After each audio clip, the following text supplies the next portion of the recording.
tell you, Charles, it always seems like a last-minute crush, no matter how prepared we are. Well Welcome done, to sir. Sunday. Well done. That was some mafiosa-style music. I didn't think that the Lord of the Rings theme was necessarily recognizable enough to immediately tie it to the crime syndicate that we're going to be discussing today. Well, I just have to begin, Jason, by once again, I've got a small bone to pick here with this, the art department, because, I think it's a little bit mean to depict Hillary Clinton this way. You see what I'm talking about, Jason? You mean as the pterodactyl? Right. Oh, I didn't see her over here. Oh, yeah, okay. Well, Charles, if you like, we could take a moment to kind of examine. I know sometimes it's a little difficult for people to identify just sort of exactly who's who in some of these photo composite collages that we make. This one, of course, would we consider Bill to be the actual lord of the crime rings? I couldn't fit Herbert Walker Bush in here. It's a toss-up between him and George Soros, probably. Right. Well, we've got Bill and Hillary, of course. I didn't want to leave out our friend Andrew McCabe, who will soon be in jail. Is he wearing lipstick in that? You know what? It's sometimes matching the color of the rest of the characters a little hard to do. So, but Comey certainly looks like he's wearing lipstick in that one. Because what I do is I go to the original color of the lips and the eyes from the photo that I take and the photo of whatever the person I'm adding it to for the skin color, so it sometimes looks weird. But it's appropriate. Got Mueller, we got Comey, we got Barack Obama as Gollum or Schmeagol or whatever. Now, explain what Gollum and Schmeagol are, because I'd forgotten that. I'm not particularly a Lord of the Rings expert, to tell you the truth, but it's my understanding that he started out as a hobbit and he somehow got the ring and it like transformed him into this creature, and then he becomes obsessed with the ring and he's kind of got a dual personality. So he started out with hope and ended up with change? Exactly. And then of course you got Peter by a Val Struck over here, and our friend Rod Rosenstein holding the battle axe. Right. I don't know. Hopefully that'll be an appropriate role for those guys to take once this whole mess is sorted out. No, it's really just a wonderful job, and congratulations to the art department. Once again, you outdone itself. Well, thank you very much. And you know what, Charles? I've actually added it to the Redbubble merchandise store. So in addition to lovely Andrew McCabe in prison coffee mugs, and of course the Russia It's a Plot coffee mug, the Podfather, I'm getting a lot of coffee mugs filling up the apartment, but people can go to redbubble.com and buy a lot of good Crowdsource the Truth swag on there. Which is a bit ironic, because I believe your viewers may not know that you don't actually like coffee. That's true. But the mugs, you can make tea in there, or put your kombucha in there, whatever you might choose to drink. So Charles, we've got a lot to cover today. Would you like to just dive right into the presentation? Sure. What we're going to do here is, yesterday we were fortunate to have a good amount of time with a stateless American who has got a story that is just spellbinding. Blew my mind. And so we taped an interview with him that we'll insert in the middle of this, and then we're going to come back once we're done with his special interview and just wrap it up. But we really are talking here about a monumental crime ring. This is not simply, we've started explaining the Clinton aspects of it, but it really goes a lot more deeply than into the Clintons. I think, and you think, it predates the Clintons. It almost certainly involves H.W. Bush during his presidency, and perhaps during his vice presidency under Reagan, and even predating all of that. But when you start suggesting to the wider world, without building up the different pieces, that there's such a gigantic conspiracy involving multiple presidents, Republican and Democrat.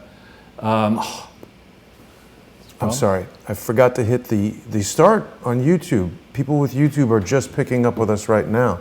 I'm so sorry. It's been recorded and I'll upload it later as a correction, but let's carry on. Keep going. So this conspiracy goes way back And we've now, I think this is almost our 30th show, depending on how you count the last one with Fabien Chalandon. So people have an opportunity, if they want to get grounded on this conspiracy, to go into all the different, we built the foundation, we built the first floor to the second floor. Now what we're doing is we're filling out the landscaping in the neighborhood and the wider world. But this idea that presidents would get elected and then would bring people in to run or interact with the various security services, and that those people in the FBI and the NSA and the CIA and other people may or may not actually be in the control of the elected president, and that they might run roughshod around the world, messing around, spying on Americans, spying on foreign people,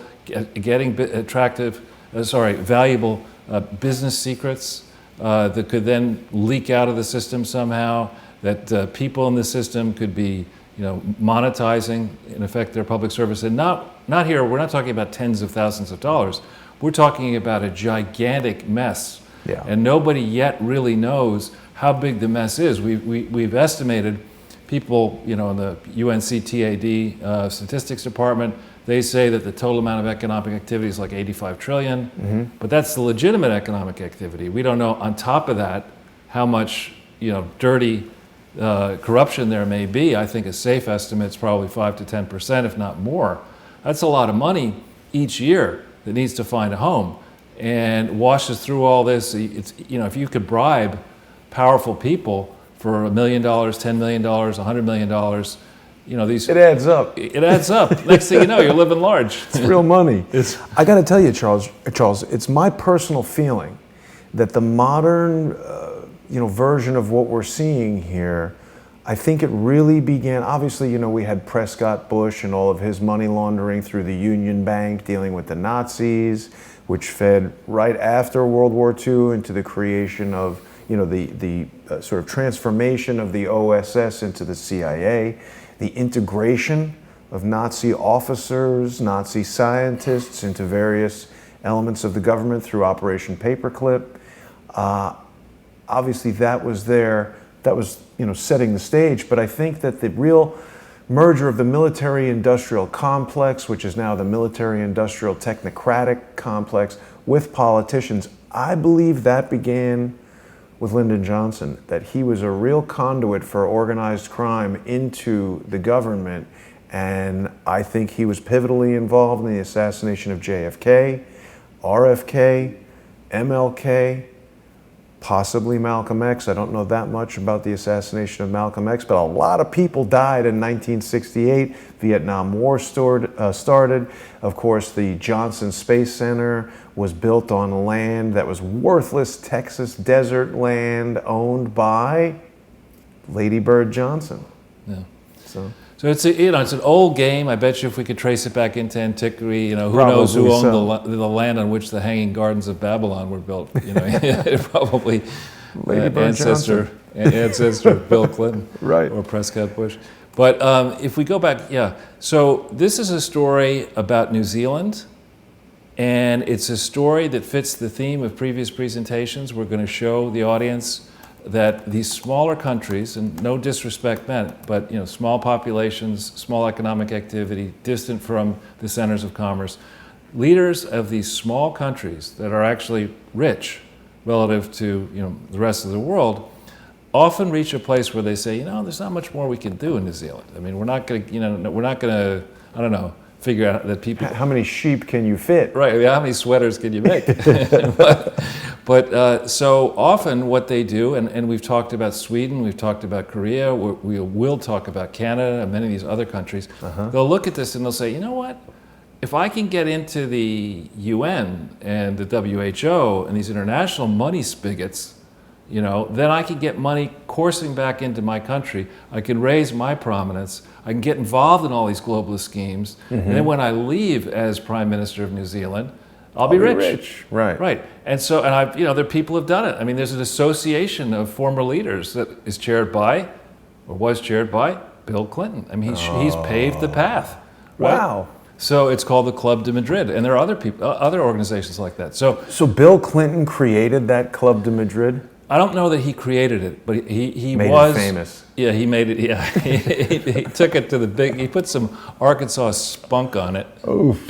And then, I don't know if we want to touch that. But, we definitely don't want to touch that. So, this is a story though that is interesting. I mean, it's sad and poignant. We're going to be talking about a gentleman called Harmon Wilfred, and you're going to meet him in a few minutes. And you will not yet meet his present wife. But this is a gentleman who was a loyal American, who became a contractor for the CIA, got involved in a project he just couldn't countenance, tried to expose it, and he was a whistleblower. And under the Clinton administration, they turned on him. Then they piled on him under the George W. Bush administration, and he has had to flee to New Zealand, where he now lives. He had to renounce his U.S. citizenship. He lives as a stateless person in a small place, in a small town in a very distant land. So we're going to tell you that story, and it relates to what we've been doing before, because strangely, the government of New Zealand has given as perhaps only 10 million US dollars to Clinton, in quotes, charity operations, but they chose to give it precisely to the most crooked part of the Clinton Foundation, which is this ridiculous HIV/AIDS operation, which is not fighting HIV/AIDS, but instead is likely distributing adulterated drugs that could be killing children and killing people around the world. So we're going to be presenting to the audience a lot, particular to you, Madam Prime Minister. You're 37 years old.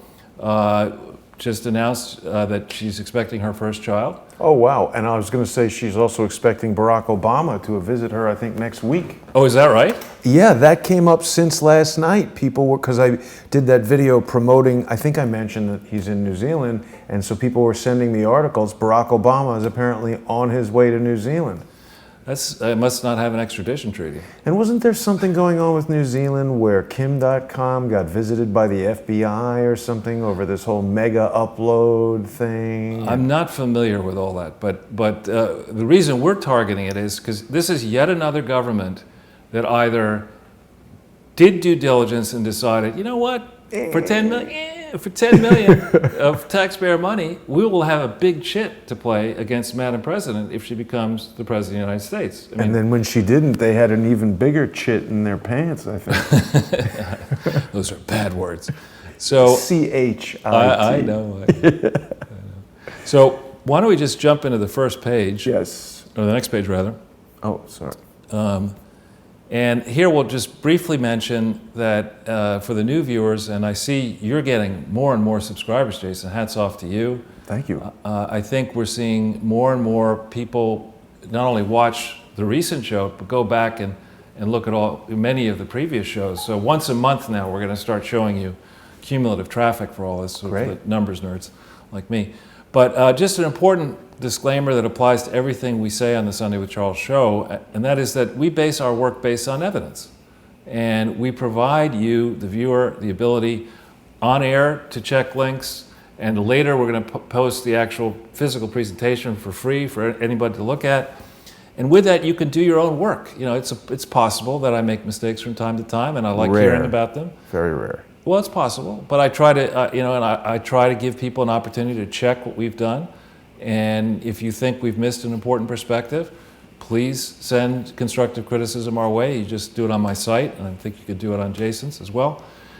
Jason put together this playlist people know about, and that playlist is really something. I mean, we're getting, I've been checking since doing this now for several months, around with different media experts who I just interact with, and they are blown away by the viewership numbers that we're getting. Really? Yeah, because I mean, Jason, we don't advertise this. I mean, we don't promote it. Not really. I mean, we don't get those unbelievably effective Facebook ads that swung the 2016 election to manipulate the election. Think what would happen if we spent a few bucks on Facebook. You could run for president, Charles. Of Russia. That's right. It's coming up. I think there's an election. We could meddle.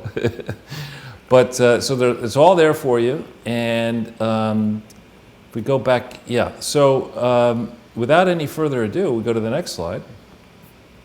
What we try to do here is lay out some of the things that we consider to be Jason and I consider to be the most important recent developments. Now, if we remember back and hearken, I want to say back to approximately 11 months ago, when Donald Trump floated the idea that he was being himself surveilled and his wires were being tapped. People laughed at that. People thought it was preposterous. You know, you're the dumb kid, go in the corner with a dunce Conspiracy cap. theorist. Yeah. And now, if we pull up the first link here, the extent, I think it's not that, yeah. This is Bill Gertz is a wonderful journalist, investigative journalist, but this whole episode here, this whole analysis wherein the Obama administration may have been using a court it packed with 10 of 11 nominees to obtain search warrants on this fellow Carter Page and maybe others, and maybe to do this in a way to retroactively justify spying that had already been going on, is something that should really trouble all Americans across the political spectrum. Yeah. Technology, with luck, is only going to get more powerful and more powerful. The people who sit on top of us in the spy agencies, at the big service providers, now these giants, Facebook, Twitter, and Google, and others, a very limited number of people has a tremendous amount of power to check. I believe it's possible that a phone, even when it's turned off, can be used as a listening device, I've heard monitoring that. device. Yep. There's an enormous amount of information that is mined. Who knows what's really going on in that gigantic complex in Nevada, which was the subject of so much attention? You know, why are you vacuuming up every keystroke? Oh, you mean in Utah? The Is it NSA? Utah or Utah? Bluffdale or something like that? Something like that, yeah. Wherever it 1 is. million square foot building. Yeah, and that's the ones we know about. You were out visiting that place in North Dakota or whatever. Underground, 1,000 Underground. feet. So there has to be, this isn't a constitutional democracy where we surrender our right to be governed to faceless bureaucrats who, oh yeah, trust us. You know, they have our best interests at heart. And those same faceless bureaucrats spend, 1, 2, 5, 10, 20 years in government and then walk out the door with the ability with precious competitive secrets they can use to start a new business or trade to a person like George Soros or somebody like him. That's not the way it's supposed to work, and it's well past time for a grown-up discussion of this.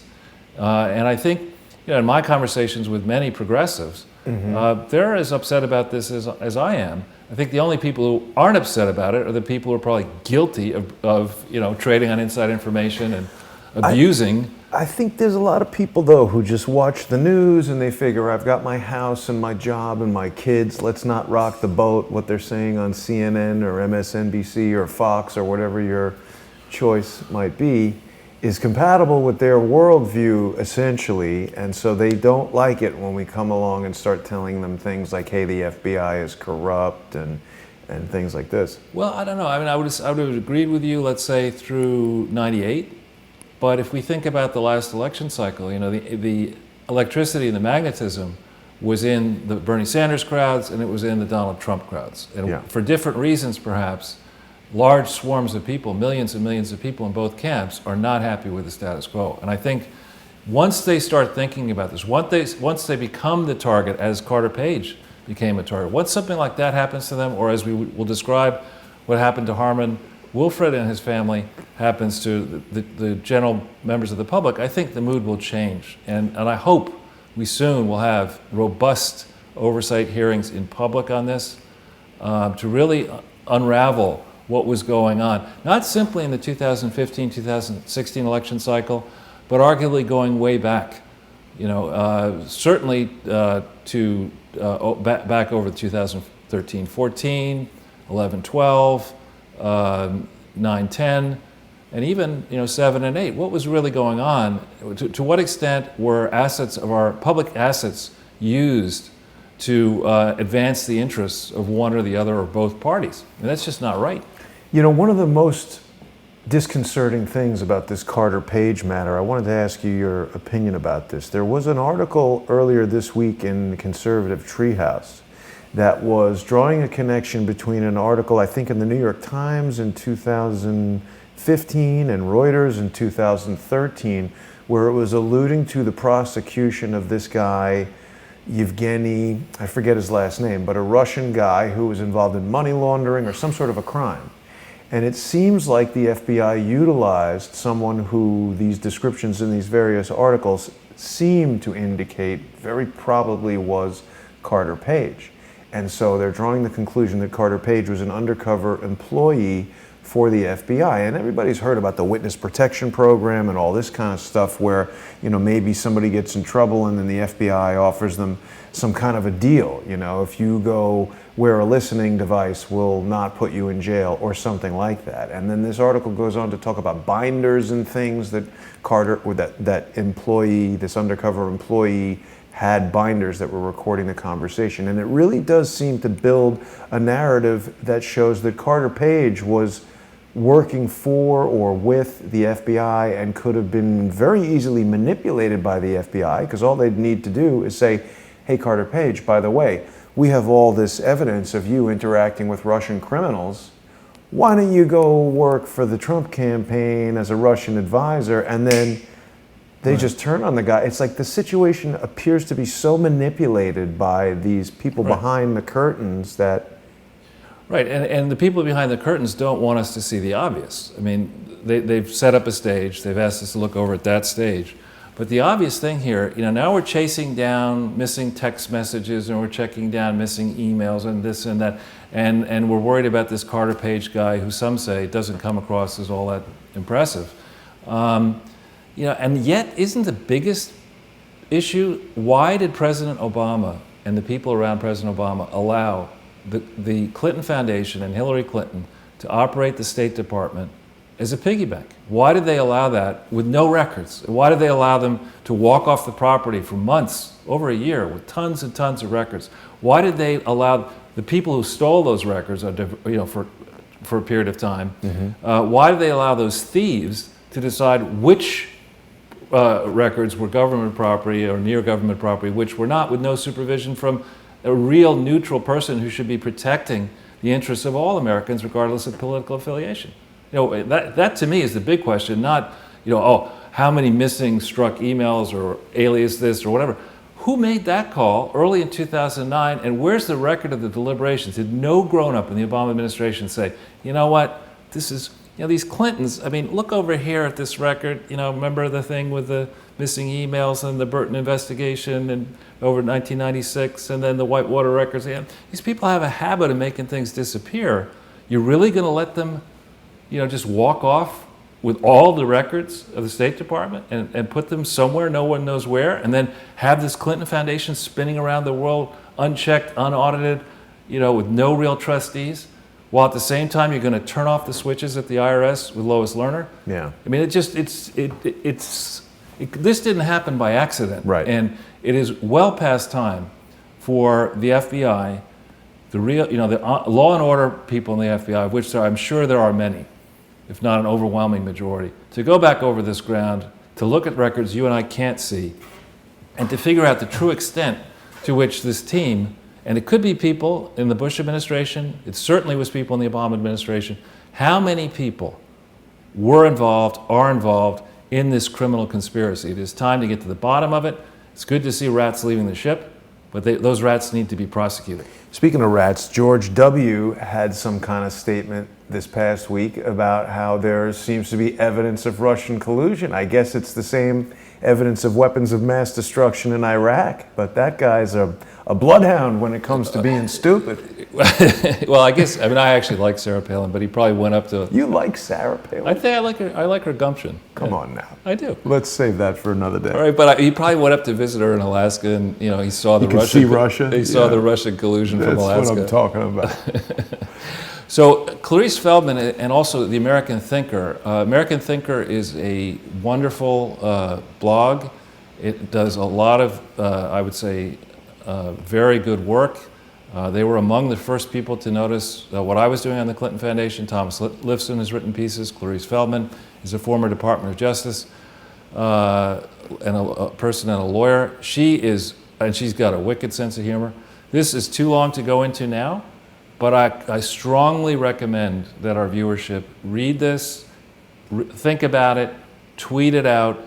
It is, you know, a very cogent analysis, of what we know so far about what actually may have been happening with attempting to rig the election. And it gets into this whole issue of the excellent work that Cheryl Atkinson has been doing. And I know Cheryl's been on your show once. You should really get her back on. I've been trying. She's very busy. Yeah, I'm sure she is. But it's a good point to bring up, Cheryl, because, you know, all this FISA court stuff that we've been hearing about. The other thing that's very skillfully done by lying scumbags is to, I mean, it's literally like a magic trick. It's all about misdirection. They don't want you to contemplate the fact, or the possibility even, that the FBI is manipulating witnesses, or maybe putting people in situations where they're very easily manipulated, to manipulate the law, to manipulate the courts, to be able to go spy on whoever they want.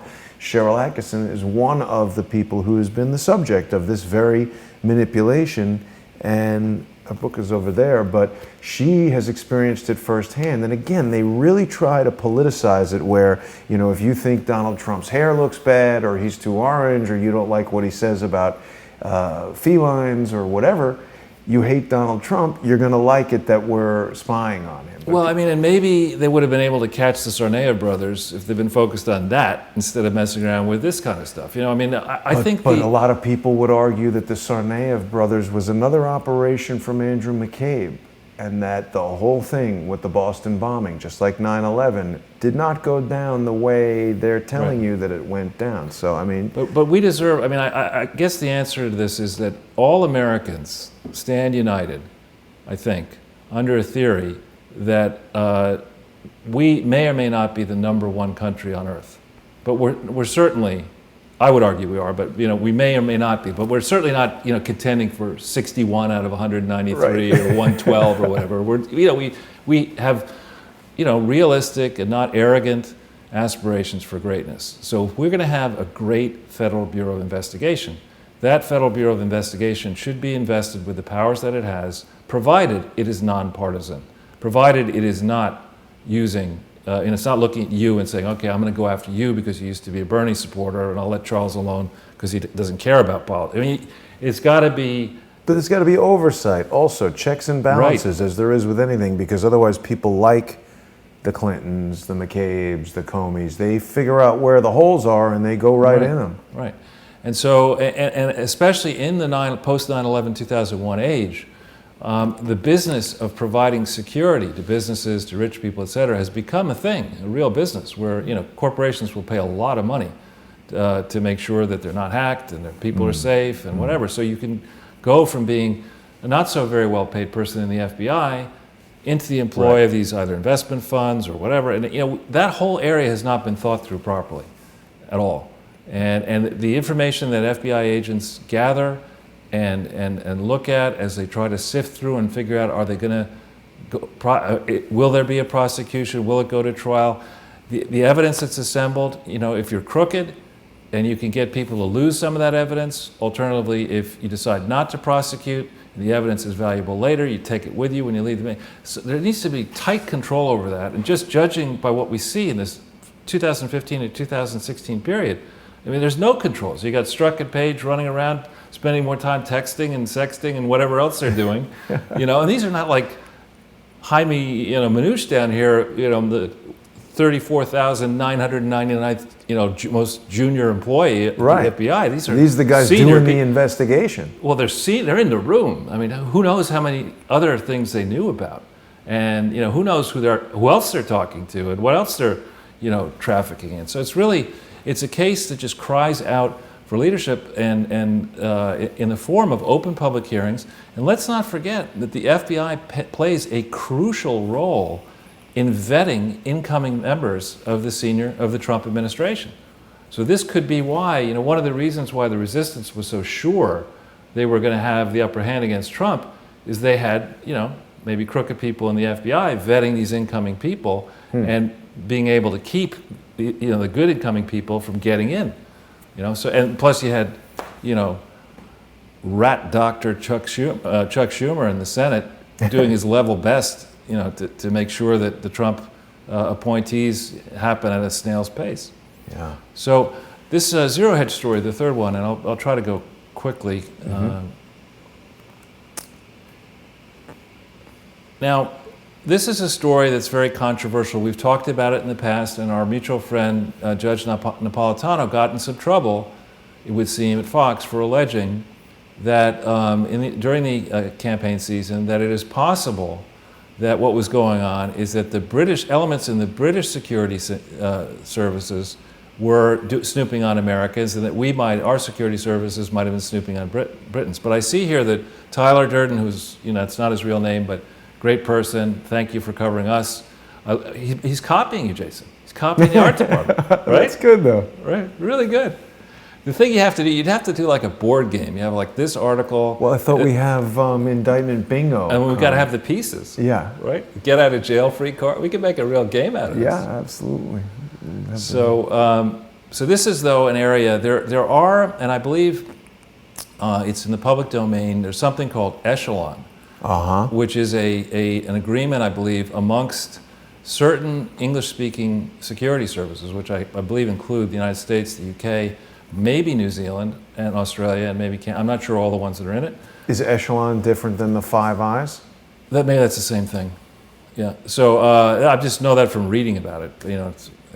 But what we may have here is we may have a bunch of people running around gaining access to information they shouldn't really have, and if they're so great, and it's George Papadopoulos is some wine bar with a former foreign minister. Oh yeah, in Australia. That's how they got the Steele dossier, through him, at a wine bar in London.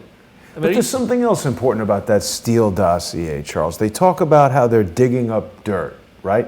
Which makes it sound like, ooh, there's dirt that he doesn't want you to know about. Why do they not refer to it as it is, which is making up lies? There's been no evidence. Like, why haven't we seen, here's Svetlana, Gorkova, the Russian prostitute who's made the allegation. Where's her testimony? Where is one person who backs this up other than this idiot, Christopher Steele? It's ridiculous. I mean, it's beyond ridiculous. Absurd. And it's, I don't understand why we keep letting this thing, we're paying for this Mueller investigation, to spin its wheels, embarrass itself. The very people, we've been over this before, the very people who are, centrally tied to the whole Mueller thing have a lot to hide. That's right. And it's about to be... Including Mueller himself. He doesn't want people knowing why he didn't have Bob Graham release his 28-page Senate Intelligence Committee report on 9/11 in 2002, before we invaded Iraq, when it said that Bandar bin Sultan and all these other Saudis were involved in providing money and countersigning leases for apartments for the 19 hijackers to live in while they took flight lessons and planned this, and they gave material support to that terrorist activity. And then George Bush's government allowed these guys to fly back to Saudi Arabia when all other planes were grounded. Why didn't Bob Mueller investigate that? He knows where his bread is buttered, I guess. Yeah. So this, if you remember, Senator Ron Johnson, I think he's from Wisconsin, he just released an interim report last week. And if we could put that link up, that's really important that our team look, if you go down the page a little bit, you can get the full report there, but the FBI text messages are here. Even better. Yeah, and so that's 500 pages of it. Here. Yeah. 500 pages of stuff, and I think if members in the Crowdsource the Truth community have some spare time, they might, now, okay, just when you look at this, it's just a very important thing.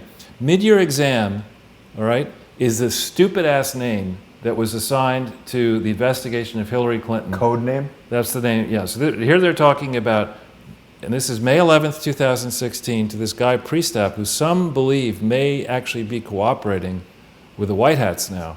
But here is something concerning the mid-year exam, which is the investigation into Hillary Clinton's mishandling of classified information. And just to refresh everybody's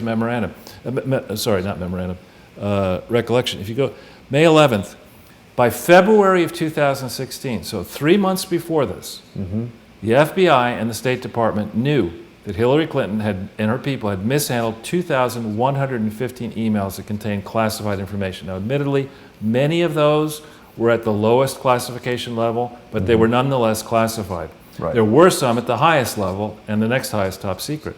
But all these text messages need to be put into chronological order.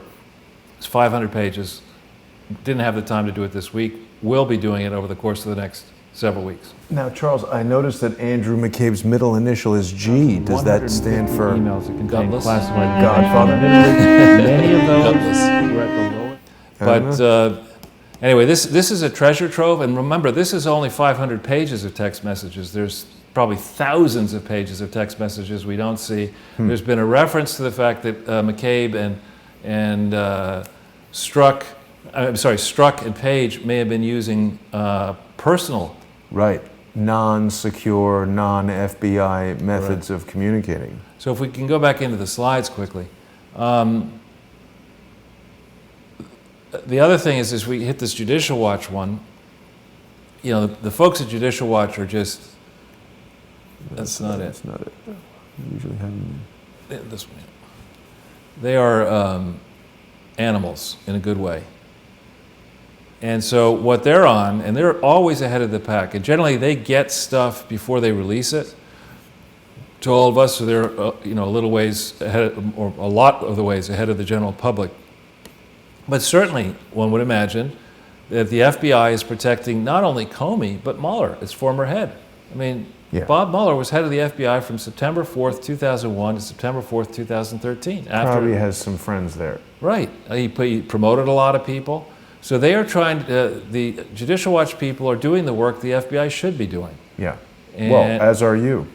well, but they're really doing. I mean, they've got major league resources. So this is to those of you who are not following Judicial Watch, I would strongly encourage you to get on their contact list here, and they send a once a week email around talking about what's happening.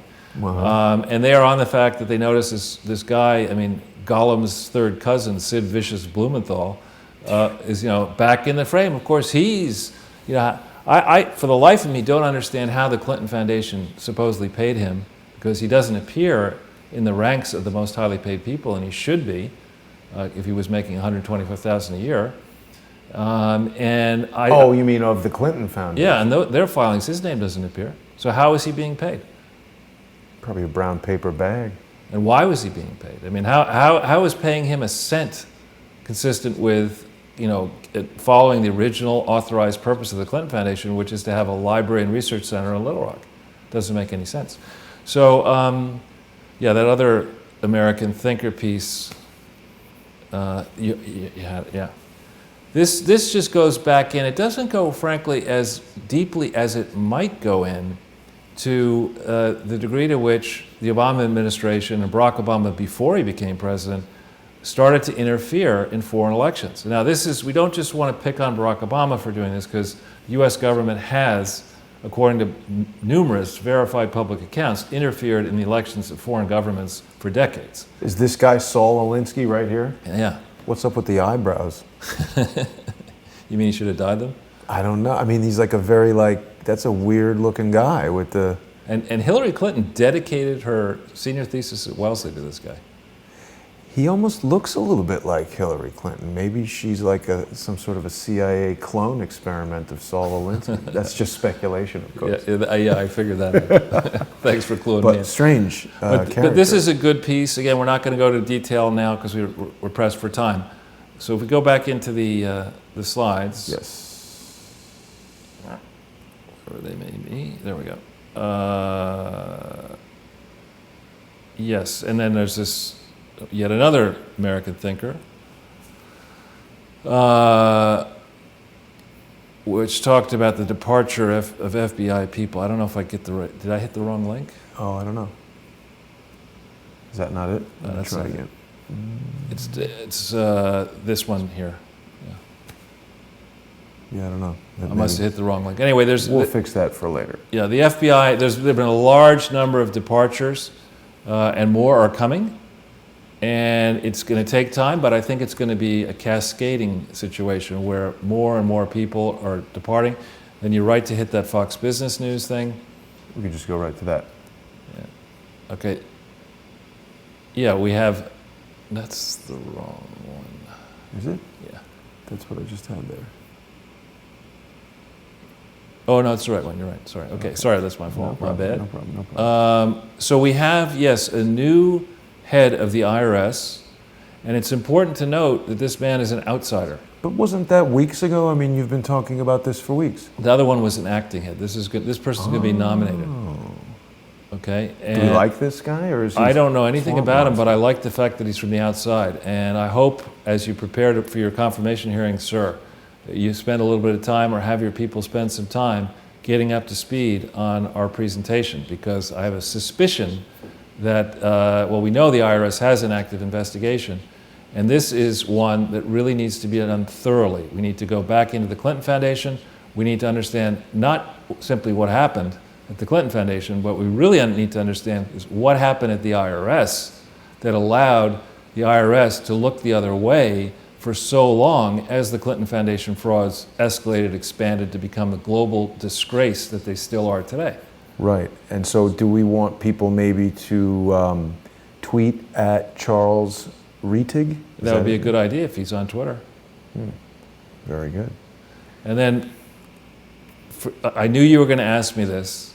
Yeah. So about cryptocurrency. So I put this Zero Hedge piece up, and we have this World Bank chairman calling cryptocurrencies Ponzi schemes. Now, the interesting thing is that this World Bank chairman is somebody you and I have profiled in the piece that we did with the Becks. Oh, yes. This is Dr. Jim Kim, who ill-advisedly, at least in my view, held himself out as top researcher of the Clinton HIV/AIDS initiative in 2004, when it didn't exist.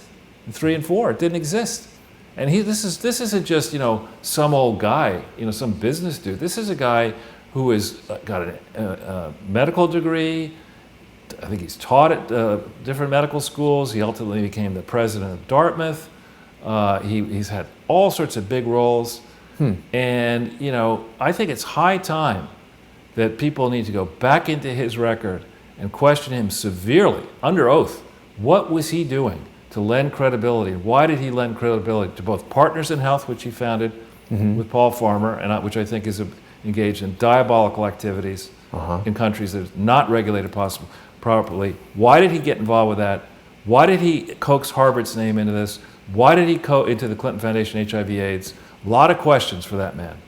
Well, it's interesting that, you know, it's basically been kind of like a week that cryptocurrency values have been down. I think everybody knows that Bitcoin and Litecoin and Ethereum and some of the other cryptocurrencies are sort of famously volatile, but it's settled at just under 9,000, which granted is, well, it's even lower today, but that's about half the value that it was at a couple weeks ago. But I don't know that I agree with that statement that this validates, people's suspicions that they're worthless. I think that some of the things that Quinn Michaels has said about people manipulating these exchanges, Peter Thiel, George Soros, it's the same thing. These billionaire dudes own these exchanges. So even though you can't, the blockchain, the underlying technology that empowers these cryptocurrencies is highly resistant to hacking and manipulation, there are still ways that unknown individuals, maybe very powerful individuals, can sway the values of these cryptocurrencies. But we've seen them do that with George Soros, tried to do it with the British pound, didn't he? They try to do it with elections as well. Exactly, so maybe they don't know what they're talking about. So if we go into the slides to the next page. Next page, okay. All right, we're going to be talking about New Zealand, and as we've been doing, we set up a simple template, and I know these may be too many numbers for some people. If you don't like numbers, look at the right-hand column, the comparison. We made it really easy. A red number is a bad number, a green number is a good number, okay? So New Zealand has a population that is less than half the size, or less than what, I think a fifth the size of the greater New York area, the whole country. Wow. Right, More so sheep than people, I've heard, in New Zealand. It's supposedly a beautiful country. We may have some images that we might get to see at some point, but its population is about 1% the size of the American population. So it's going to be kind of tough, even if they were super rich, every one of them, it'd be tough for that country to be a significant market measured against the United States or China or India or whatever, where there's bigger population. So the good news, there is some good news for New Zealand. It's growing slightly faster than the United States, so we give them, it's 5% faster population growth. That's good news. Roughly the same age, which actually, our population, I would argue, the median age is too high. It needs to be lower than this. We should have faster population growth in this country, in my opinion. So you're advocating killing old people or more births of No, children? no, definitely not. That is, I almost am old. I feel young, but the consumption per person, that's a key statistic. Economists don't really talk about it, but you can relate to that as an individual, right? How much you spend. Most people know approximately how much money they spend per year on living. And so here you see across the entire population of New Zealand, they consume per person 60% of what we consume. And you can look at that a couple of ways. You can say, U.S. maybe we consume too much per person. Populations are about the same median age, so our buying habits should, in theory, be similar. We're both English language countries. You would have thought that we would buy about the same amount, on average across the population. But Americans just simply buy a lot more. And why do we do that? Economic statistics do not capture borrowing, consumer borrowing, and lending. So our consumption is higher because we borrow more per person. It causes me to think of that scene in Scarface where he says, "You know what a chazer is, Frank?" I don't know that scene. He says it's a pig that don't fly straight. Okay. You got to see the movie, I guess. So the overall amount of consumption, if you're a business person, you're saying, where can we sell this crowdsource the truth swag, right? It's handsome coffee mug. On the one hand, you have $12.3 trillion of consumption right here in the United States, of which a lot of it's concentrated in the Northeast, actually. On the other hand, you can get on a plane and fly for eternity to New Zealand, and all you've got is 100 billion. Yeah. Right? That's a total amount of stuff that gets consumed in 2015 in New Zealand compared to the U.S. 1%. You wouldn't allocate. You wouldn't say, I got an idea. I want to set my business up to complicate it and have some, yabaho get on a plane and fly all the way to Auckland and try to hawk crowdsource the truth stuff in Auckland so that we can then ship it to him. Actually, someone from New Zealand did order a T-shirt. Really? Well, yeah. Thank you very much. Yeah. Thank you very much. We appreciate that. So it's a very small market. And like some of the other countries, unlike the Netherlands and countries that are really dependent on exports, it is more dependent on exports than we are by far. It's 60% more dependent, 48%. Exports are 48% of total consumption in New Zealand, whereas only 30% in our country.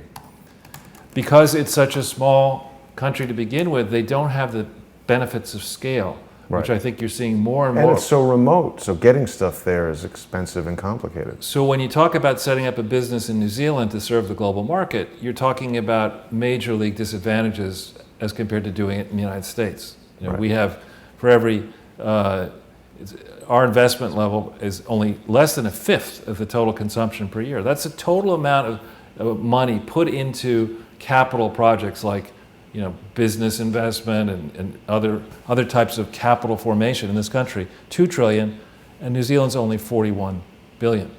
So it has that disadvantage. Now, one advantage it has, in a sense, is that 86% of their population is concentrated in cities. We're only 82%. It's about the same, but we have to give them some good green numbers. So there's a 6% advantage for them. More doctors. They have, and that should, I would have thought across, if you look at the countries that have either high consumption per capita or high GDP per capita, I would have thought that metrics like doctors per 100,000 should be very tight.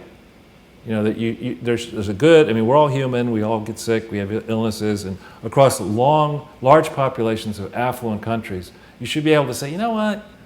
Either the US is low at 245 per 100,000, or New Zealand's high, and let's make the requisite adjustments. Is the US low? What's the average in that? Well, in Europe, where there's socialized medicine, in Europe, you can see 350, even 400, depending on the country. And we've had people, I forget who it was who commented and made that point, that some Michael of these... Smith, I think? Well, it might have been Michael Smith, yeah. But here, there's the anomaly that on the one hand, you have more doctors per 100,000, but fewer hospital beds per 100,000. So maybe that means the New Zealand doctors are really good at keeping you out of the hospital. And concentrating on the people that are there. Or alternatively, it means they're really bad and they don't make it to the hospital. Well, what's the average? Is the United States below average, or...? I'll have that number the next Because time. it feels like that's always, we're lower doctors per 100,000. Yeah, it really depends on the country that you pick. So for people who want to look at this for themselves, I've talked about this in the past. We don't need to pull up the link. This UNCTAD stat thing is fantastic, and it has tremendous amounts of information, cut all sorts of ways about all the countries in the world. So if you want to answer questions about economic data, you can get it there. And this Theodora site is a link for all the CIA World Factbooks, and that's where you get the doctors per 100,000. They do it doctors per 1,000. I just multiplied by 100. Interesting. So the question before us, the new prime minister has a rather, I think it's a nice name, Jacinda Ardern. She's 37 years old. And the question before her, she's just new in her role as prime minister. She's got a long political career ahead of her. The question for I happened to notice and tweeted out before we started this broadcast that she's been palling around with Julie Bishop, who used to be, I think, the foreign minister in Australia. And Michael Smith has all kinds of concerns about Julie Bishop. Really? Yeah. Well, and while you're on to your tweets, I think we should remind people that if they are not yet following you, Charles, they can do that on Twitter, simply at Charles Ortel. And I have to say, in terms of aggregating pertinent news, this is a good place for people to go to get all this stuff together, particularly if you are enjoying the show. Your Twitter following has been erupting, Charles. Congratulations on that. Well, thanks for your help. I have to point this one out I did just a few hours ago to Bill Maher. He put on this absurd shirt. I love this Haiti is great already t-shirt supporting basically anti-Trump comments about Haiti. Has he ever been to Haiti? I don't know doubt if it. people living there would agree that it's great. It seems like everyone I talk to who is from Haiti or has relatives in Haiti seems to think that the Clintons did quite a lot to damage Haiti. Right. I mean, and no one. I mean, some people, they grow up in families that are passionately anti-establishment, and I understand that you're not going to change them. Some people grow up in passionately conservative families. You're not going to change that. But nobody likes to be a dupe. And Maher goes around the world acting like he's a smart guy. I think he's a dupe on this one, and I think anybody who would argue that the Clintons have been doing a good job in Haiti is somebody you don't want to spend much time listening to on television. I think you're mispronouncing it. D-O-U-C-H-E. Oh, yeah. All right, so one of the things that caught our attention here is New Zealand's long-standing support for the Clinton charity project, in theory, Clinton charity projects. We're just going to remind our viewers, but explain perhaps for the first time to the New Zealand audience, how foolish this is, okay? The government of New Zealand has, by their admission, supposedly committed 13 million New Zealand, that's roughly $10 million. It's not really clear, why New Zealand is doing this, but it is clear that the former leader abruptly stepped down after Hillary lost, and this new leader came into power. If we hit this link here, because we'll move it along, I'm looking at the time. This is a very interesting thing. This is through September 2017. Look at all the people who are the big givers, above 25 million, to this CHI, which is the Clinton Health Access Initiative, Inc., that was illegally organized on September 29, 2009, improperly obtained tax exemption via Lois Lerner's intercession, most likely. Look at these names.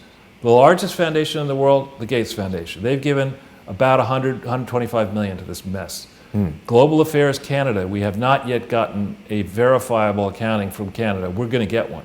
The IKEA Foundation, we're going to get something out of them. Norway, we have made some progress with. The Swedish people are resisting telling us the truth. The Australian government is beginning to gain, to provide real traction here. The Elma Foundation is a mysterious foundation that does not, in my view, seem to have its American paperwork done properly. The Tickle Me Elma Foundation? No, I think it's a fellow who made a lot of money in the music business and is a straight-up billionaire. Wow. And they do interesting projects, and on their filings, their fancy website stuff, they do explain some of the projects, but I don't think they've registered properly in New York State, where they have an office. Right. And then you have the UK government. This is the principal aid channel. We've talked to people about Unitaid. I mean, these are gigantic numbers, $25 million or more. In Unitate's case, $650 million. Well, I want to comment on something at the top of the list there, Charles. I'm sure you've been busy and haven't necessarily had a chance to watch this yet, but earlier in the week, I did an interview with the shirtless pundit, Zach Sure. Haller. And Zach revealed to me in that interview, I didn't know this, that he worked for a brief period for Microsoft. And that his impression from being inside, the belly of the beast, as it were, he described it as corrupt, that Microsoft itself was corrupt. And of course, we know a fish stinks from the head. So just another little piece of information there about Bill Gates and his, related entities. Amazing. So, but this is just a list of people that is put out by the Clinton Health Access Initiative through September 2017, telling you how much money was given by a bunch of people. If you go down the list, 10 to 25 million is the Embassy of Ireland, whatever that is. Now, last time I checked, Cameroon, and I met somebody from the Cameroon once, a very nice person who was on the national on the national soccer team. And I don't understand how the Cameron Baptist Convention Health Board would have enough largesse that it could give $5 to $10 million to this fraud. It does seem like a lot. I mean, a lot of questions should be asked there. I mean, who's giving the money to the Cameroon Baptist Convention Health Board? But there you have the New Zealand Ministry of Foreign Affairs and Trade, $5 to $10 million. By my calculation, they've given $10 million or more. So those numbers need to be reconciled. Sheikh Mohammed Hussein Ali Al-Amoudi is a litigious person who's a little bit poorer than he used to be. Having just spent, he's the second richest person, I think, in Saudi Arabia, who spent some time in the Ritz-Carlton. And then $1 billion to get free, right? Right. So there are a lot of questions that need to, why is the World Health Organization giving $5 to $10 million? Why is the Bill, Hillary, and Chelsea Clinton Foundation giving money to Chai when it does not have the authority to fight HIV/AIDS? Well, it's just also kind of robbing Peter to pay Paul. Yeah. So all of these numbers need to be reconciled. And Who's Susan Thompson? And I guess she's related to Warren Buffett, or she's either having a child buffet? of, or I forget, either child of or former wife. I forget. But each of these will be investigated. Each of these are being investigated and reconciled. And this is a project for the IRS from the inside. What did each of these American donors claim in which years to give to this Clinton Foundation, and now reconcile that to the Clinton Foundation books for these years and the Chai books for each of these years. That's a simple project. You put the rec in reconcile, Charles. So if we go back into the slides, I guess, yeah, this one here, New Zealand was all in before Hillary lost. We're going to keep giving money. Don't you worry. September 30th, 2016. Maybe they had heard about the insurance policy or something. They were sure that Hillary was going to win. But I bring this up because in every government that makes donations of any kind, there are internal records. We know, because we have the Irish records that were obtained through Freedom of Information Act request, we know that when a major, there and other places, there's an extensive internal file, particularly in the period 2010 forward when the internet was still working, and is still working. There's got to be a lot of email traffic back and forth where Ira Magazine or somebody from the Clinton Foundation is asking the New Zealand government for money, and then somebody in the New Zealand government in the due diligence section is checking, one would hope. That entire file needs to come to the public.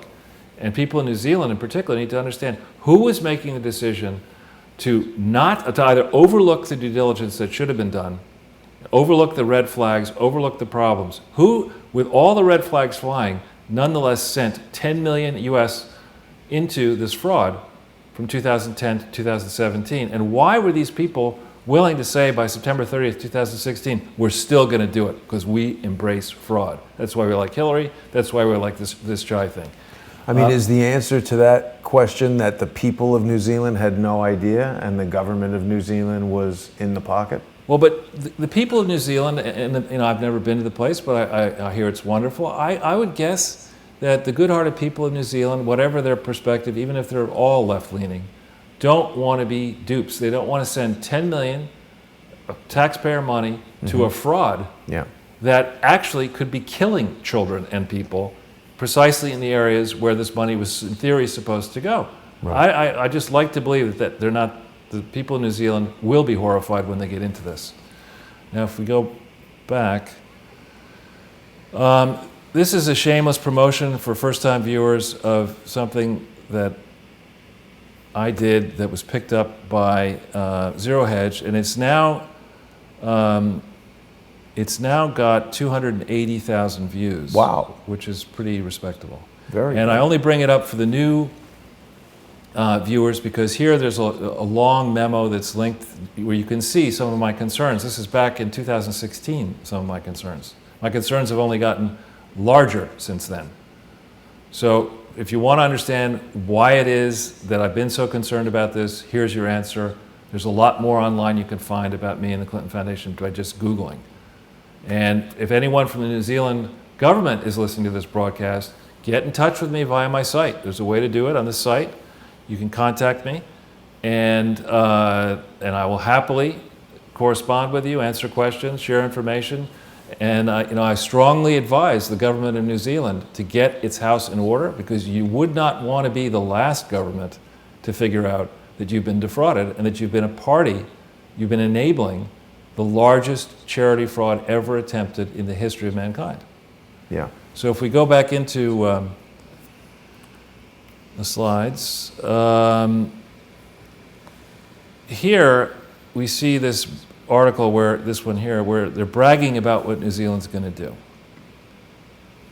New Zealand is helping Rwandan smallholders enter the fortified foods supply chain. What does I that mean, this mean? is the kind of garbage that comes out of people who are not really interested in science, facts, whatever. The Clinton Health Access Initiative, Inc., is an as we will show in great detail in a second, is improperly organized, illegally organized, has been improperly operated since September 29th, 2009. They have done absolutely nothing correctly.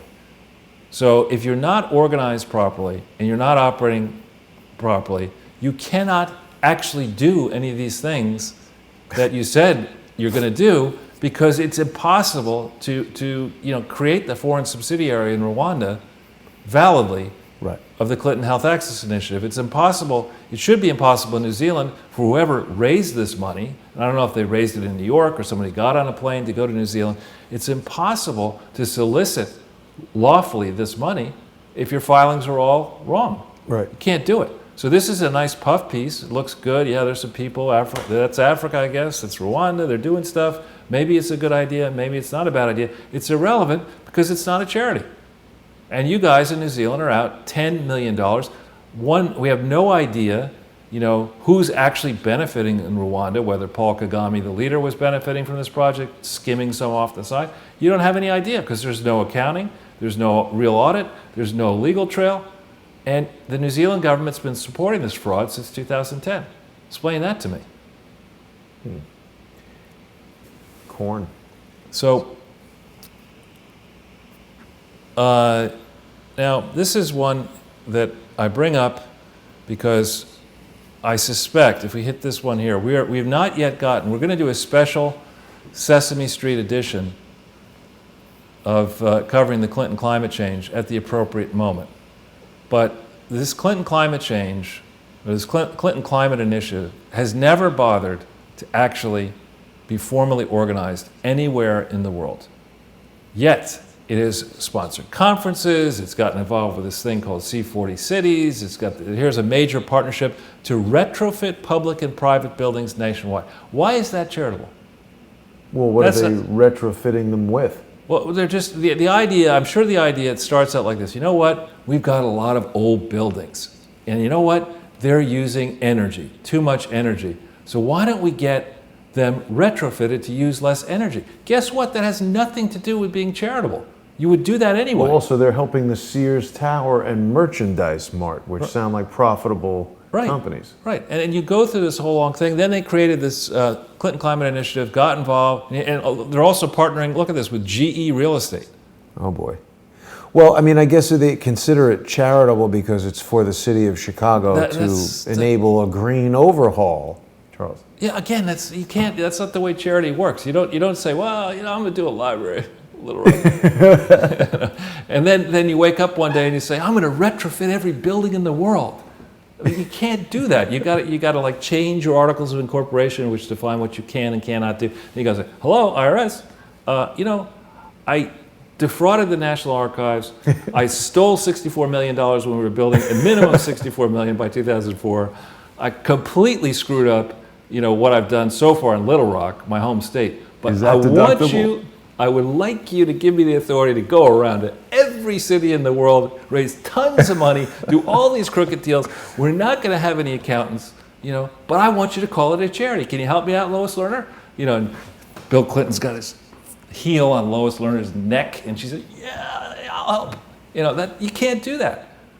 And you keep saying that you can't do that, but yet they've done all this. Well, the point is that's the beautiful thing. They did it, so there's a record of this, and all these counterparties named. You got a real FBI? Just go down this list. I'm the Federal Bureau of Investigation. Here's this press release. I see you did this kind of stuff. GE Real Estate. I want the records of every transaction and the correspondence file between you and the Clinton Climate Initiative and the Clinton Foundation, starting, if we go back up there, it's 2007, I think November 8th, 7th, 2007. Now, let's think about this a little bit. Oh, yeah. Hypothetically speaking, if your wife were running for president and you wanted an excuse to go around the world and raise money, and you wanted the ability to reach into the pockets of a lot of powerful people who own real estate around the country, would this be a way for you to go and say, look, I need money over here, but it's going to go over here. To retrofit your building. Yeah, and no, it's going to go to pay for the advertising and the campaign staff for the political campaign. I mean, this is happening just at a time where Hillary's gearing up, and she needs to slaughter anybody else in the Democratic Party, especially including who? Bernie Sanders. This is 2007. Oh, especially, Barack Obama. And where is he based? Chicago. So Charles, I mean, you're a genius. Well, I don't know about that, but we need to go back in here and get smart about what was really happening. We know there's no point in reading that stupid book. We haven't checked the reviews on Amazon in a while. We haven't done that, actually. I have a serious question for you. You remember, I'm sure, the interview where David Frost, I think, interviews Richard Nixon? Is that his name? Yeah. And Nixon famously says that line where he said, well, if the president does it, it's not illegal. Yeah, well... But I think he honestly believed that. Do you think that there's some sort of corruption of the mind that occurs when someone achieves that level of power of being the president of the United States, where they actually, legitimately, in their own thoughts, think that they can do this stuff and that the very act of doing it makes it okay? There are people who think like that, and I think that kind of thinking, dare I say, infected the Clinton class of people who graduated from college in the late 60s and law school in the 70s, and they decided to reshape the world without any rules, and that gives us unregulated globalism. And I'm not a lawyer, but I'm an amateur student of history, and you go back through the long sweep of history, way back, not just to 1776, but all the way back to the Magna Carta and before that.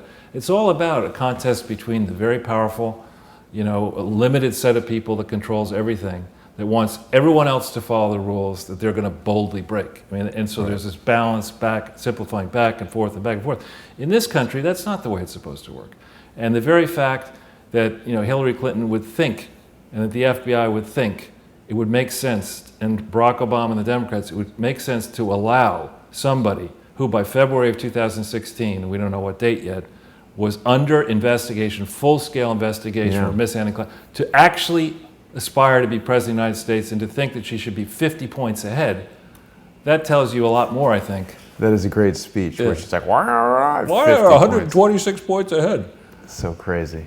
So one final thing here. This is a very useful piece at the very bottom, and we're almost done. Media Matters. Yeah.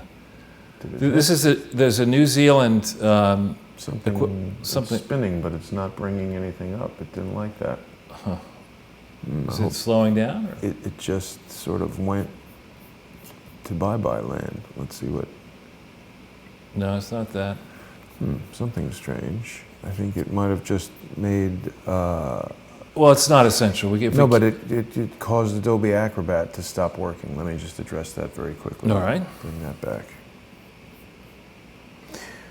So that was Media Matters. What was the thrust of that? Well, Charles? the thrust of that was just that, as in the case of Media Matters here, that has a business, really. It's not. I wouldn't argue it's a charity.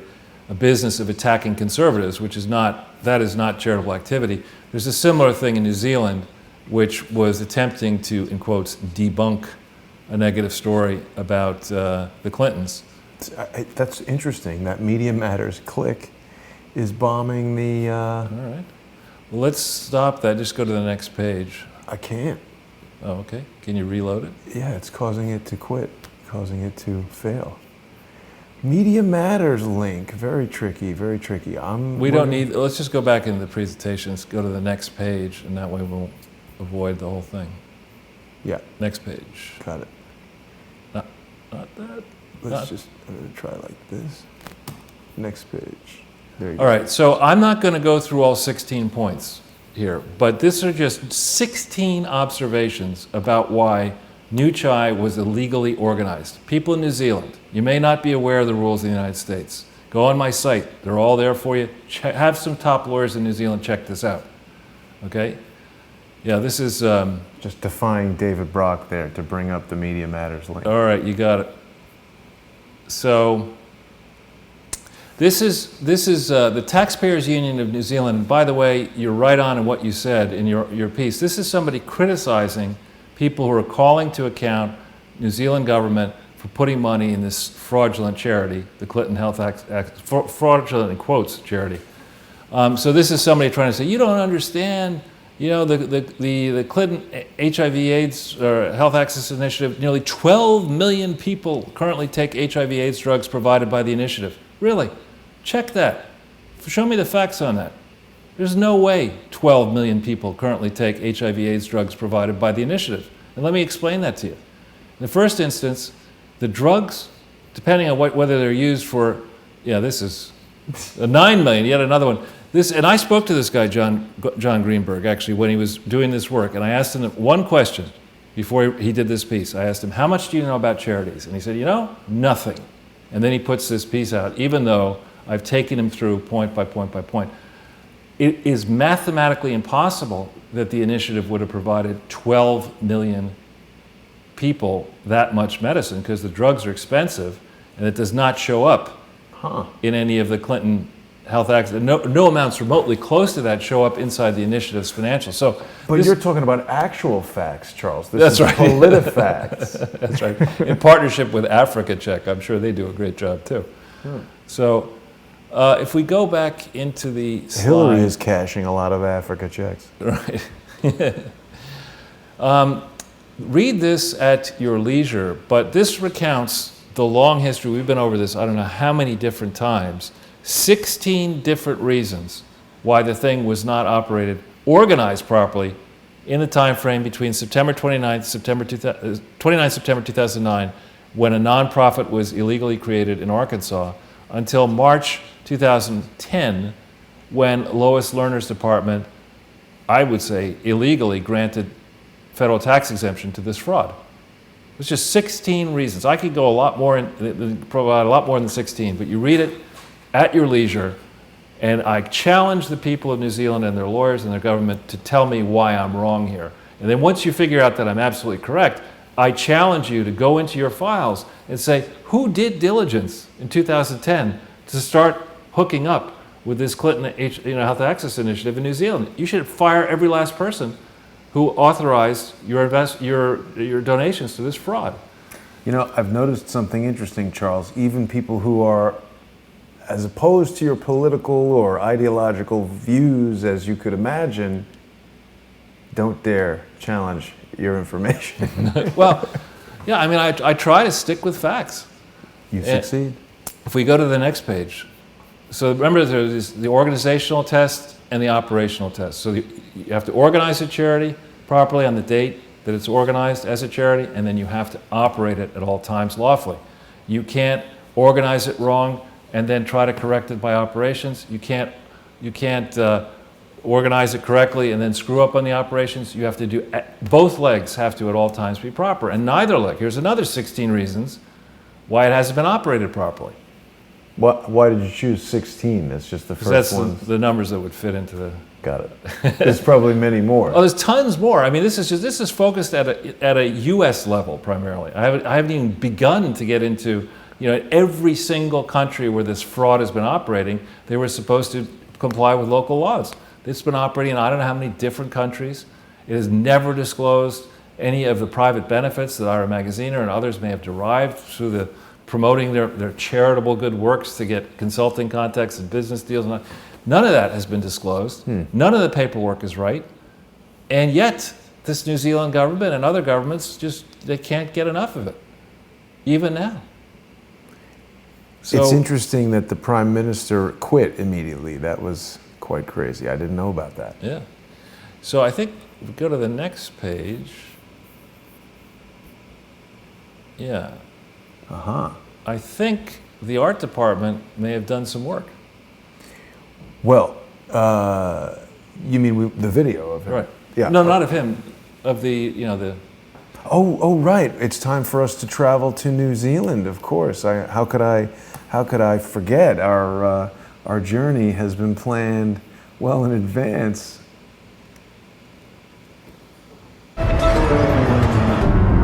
That's some jet.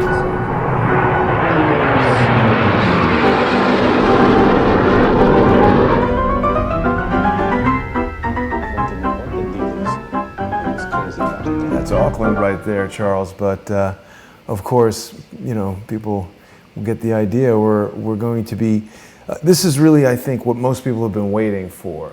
To me, this was mind-blowing testimony. Now, I mean, there's things there that you were obviously already aware of, but this is really, I mean, again, in my view, like when we're talking about the Bundys, when we're talking about the improper use of the FISA court to spy on General Michael Flynn and Donald Trump, these are serious issues that should transcend partisan politics, in my view, and anyone who likes the idea that the United States government is supposed to be run for the people, by the people, of the people, should be annoyed when the most powerful, wealthiest, and politically capable people misuse that power to target individuals like our friend Harmon Wilfred, who came under crazy attack when he started coming forward with some of this information. I think rather than me yapping about it, perhaps we should just go directly to the video that you and I shot last night. And then what we can do is, I think people enjoyed this last week when we were on the comments while the pre-recorded video was playing. So we'll do that, and then we'll finish it up. Very, very good. Now, Okay. Charles, if I'm not mistaken, we've got another international guest right now. Yes, it's our great honor and privilege to have someone join us all the way from distant New Zealand. Of course, that's where the Lord of the Rings, the actual Rings, was filmed. But that is where a gentleman we've been talking a little bit about before and previewing the segment, Harmon Wilfred, is with us now, all the way from a town. I don't know if it's named after the Lincoln in England, or whether it's in some way honoring Abraham Lincoln, but he's not far away from Christchurch, New Zealand, and he joins us now. Welcome. Thank you, guys. I can't tell you how much I appreciate being on your show. By the way, Lincoln got its name, I think, here because Lincoln University is here, which is a big agricultural, well-known university around the world. I can't believe that you guys have invited me in. It's been a long time coming to be able to get this out, especially in the United States, so thank you for that. Well, it's our great pleasure, Harmon. And maybe, Jason, what we can do is we'll start with the slide entitled Introducing Harmon Wilfred. I think it was Harmon, your wife, who somehow got to us, and as we generally do, we get a lot of inquiries for different projects and situations around the world. We like to check them out, and we checked your work out carefully. It's exhaustive, it's extensive. It's been a multi-decade ordeal for you. Today we want to focus primarily upon the Clinton Foundation links, and that's why we organized the slides in this way. But why don't we start out, Harmon, just having you tell our audience a little bit about yourself? Well, in order to do that in a timely manner, what I've decided to do and what we've agreed on is I will read to the audience and read to you guys a letter, an open letter to Donald Trump that I put together on May 17, 2016, going into the election, more or less making Mr. Trump at the time an offer of assistance, but it really gives a background as well. So it's just a 3-page letter. Let me just take a moment and read this to you. Sure. It's called Open Letter to Donald J. Trump. Hashtag expose the Clintons. The Clinton/CIA covert global cash connection. Dear Mr. Trump, I have been following your presidential campaign every day since its inception on the national, international, and social media news feeds, and I support you 100%. You have made it clear that your first focus is to make America great again. But as you are aware, to accomplish this, you have to first defeat the Clinton political cartel. As an honorably discharged U.S. Air Force top secret qualified and Vietnam-era veteran, who also served as a CIA financial contractor in the mid to late 90s in activities that directly involved the Clintons, I believe with my extensive cache of evidence and your existing political momentum, the Clintons' bid for a second occupation of the White House could end once and for all. Let me explain. In 1999, I exposed a Clinton CIA financial conspiracy to the U.S. Justice Department, including details of a CIA black ops operation to establish the ultimate covert global funding resource. This involved the CIA-sanctioned covert laundering of tens of billions of dollars completely outside congressional oversight, in which I was unwittingly and regretfully involved. I was told I was simply setting up a funding operation for humanitarian assistance in Central America. My focus for the last 20-plus years as a U.S. whistleblower started in the late 1980s as a real estate developer in Colorado, challenging the infamous Resolution Trust Corporation, which coincidentally included the Clinton Whitewater scandal. Today I am stateless and essentially exiled in New Zealand as I continue my effort to expose the Clintons' greed and power-mongering. Being more naive than Edward Snowden, I initially blew the whistle on the CIA while on assignment in the late 90s as an independent CIA financial contractor, or a CIA asset, as you say, believing that my government would be appalled at the revelations I placed before it. Instead, I was arrested in Canada by order of the U.S. Justice Department and incarcerated in a maximum security underground prison in Ontario for extradition to the U.S. At that time, the Canadian High Court and the U.S. Justice Department ordered a media ban on my case. That blackout seems to have held ever since, as no one has been willing to touch the real story, which is why, guys, I'm so appreciative of being on your show.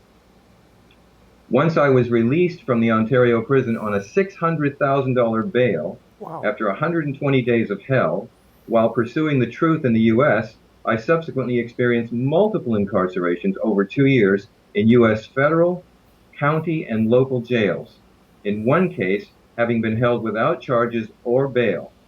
As these actions were ultimately determined by a federal district court as a violation of the International Hate Commission Treaty, to avoid a diplomatic incident, a U.S. federal judge was forced to dismiss the charges, seal the file, and order my release back to Canada. At a meeting in Toronto in October 1999, requested by Bill and Hillary Clinton's attorney, Gregory Craig, that's my Canadian wife, Carolyn Dare Wilfred, heiress of the Dare Foods of Canada family dynasty, was present with me. I was told that I should, quote, make peace with my government, or I would never see my children again, and at that time aged 4 and 6. The U.S. continued their harassment while I remained in Canada, with what I found out to be further planned attempts to have me arrested. In June 2001, like Edward Snowden, I too escaped to Hong Kong with my wife for a period of 6 weeks.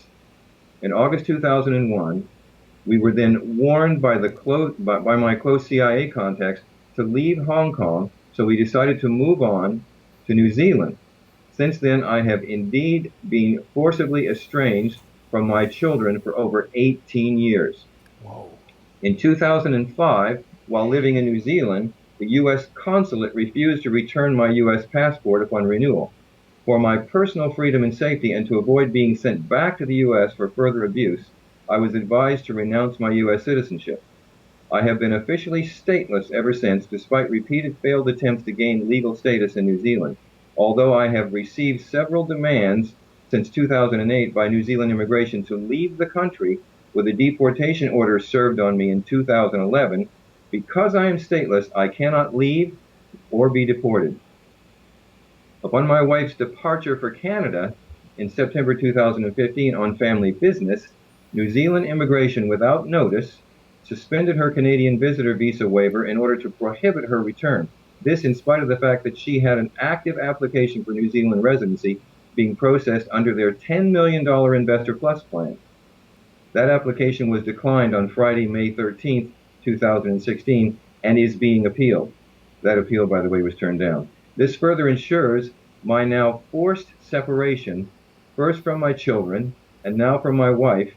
Now my wife has fallen under what I believe to be the influence of the Clinton/US political dagger.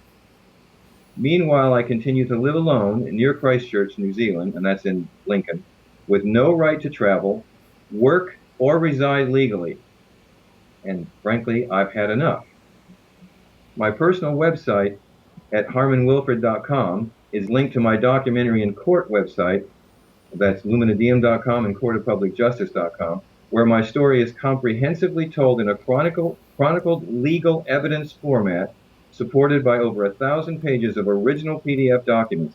The best way to get your head around my story quickly is to read the internet press releases in the Luminadiem homepage in date sequence, along with the PDF documents attached or embedded within the press releases in the right-hand column.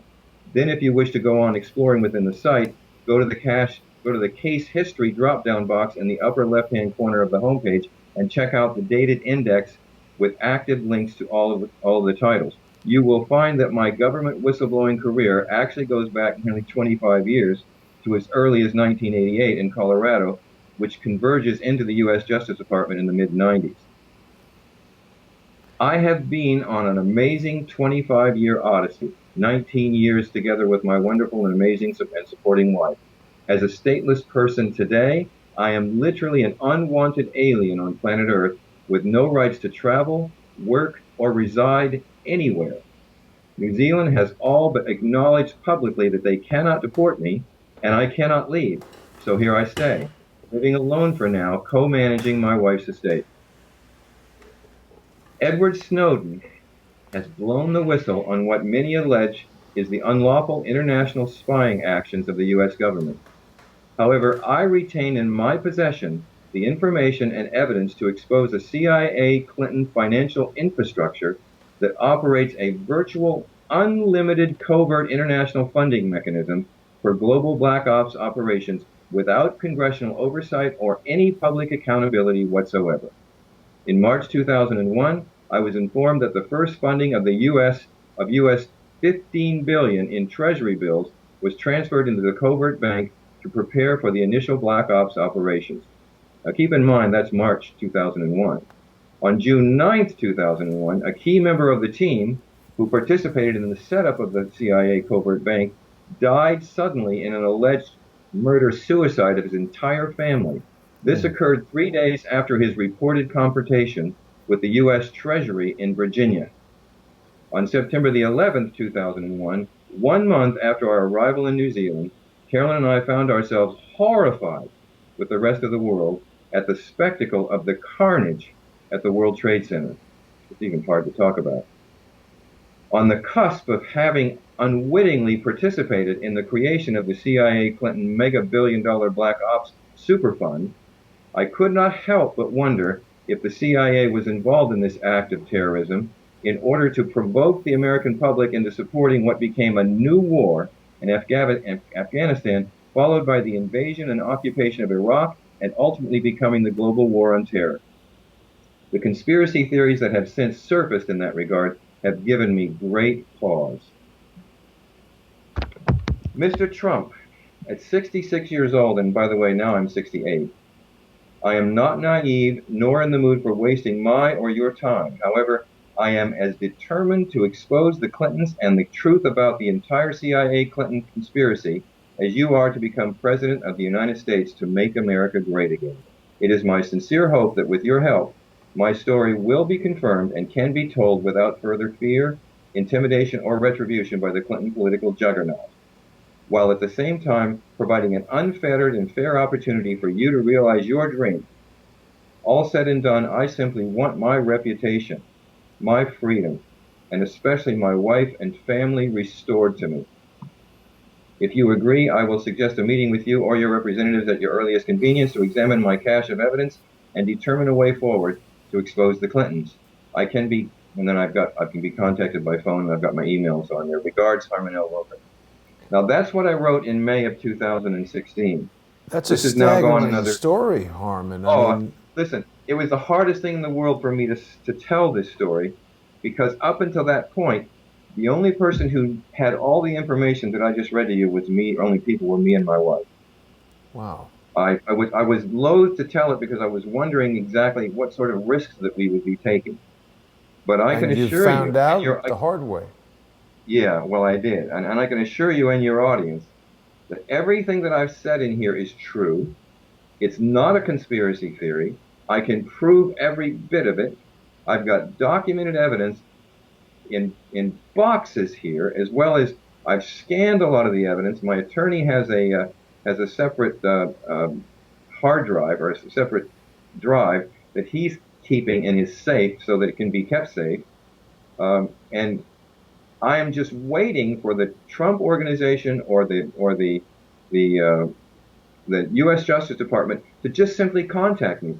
I have made contact with the U.S. Embassy after the new ambassador came on board, and I was shocked to find that I got a simple letter back saying, "We're sorry, but we will not intervene." And I don't exactly know what that means. Wow. Whether that means that they've been influenced by the Clinton cartel, or whether Trump really is not interested, I would find that impossible to believe. Now, I do know this. It's clear that Trump has defeated the Clintons and he's become president in that respect. But I can guarantee you this much.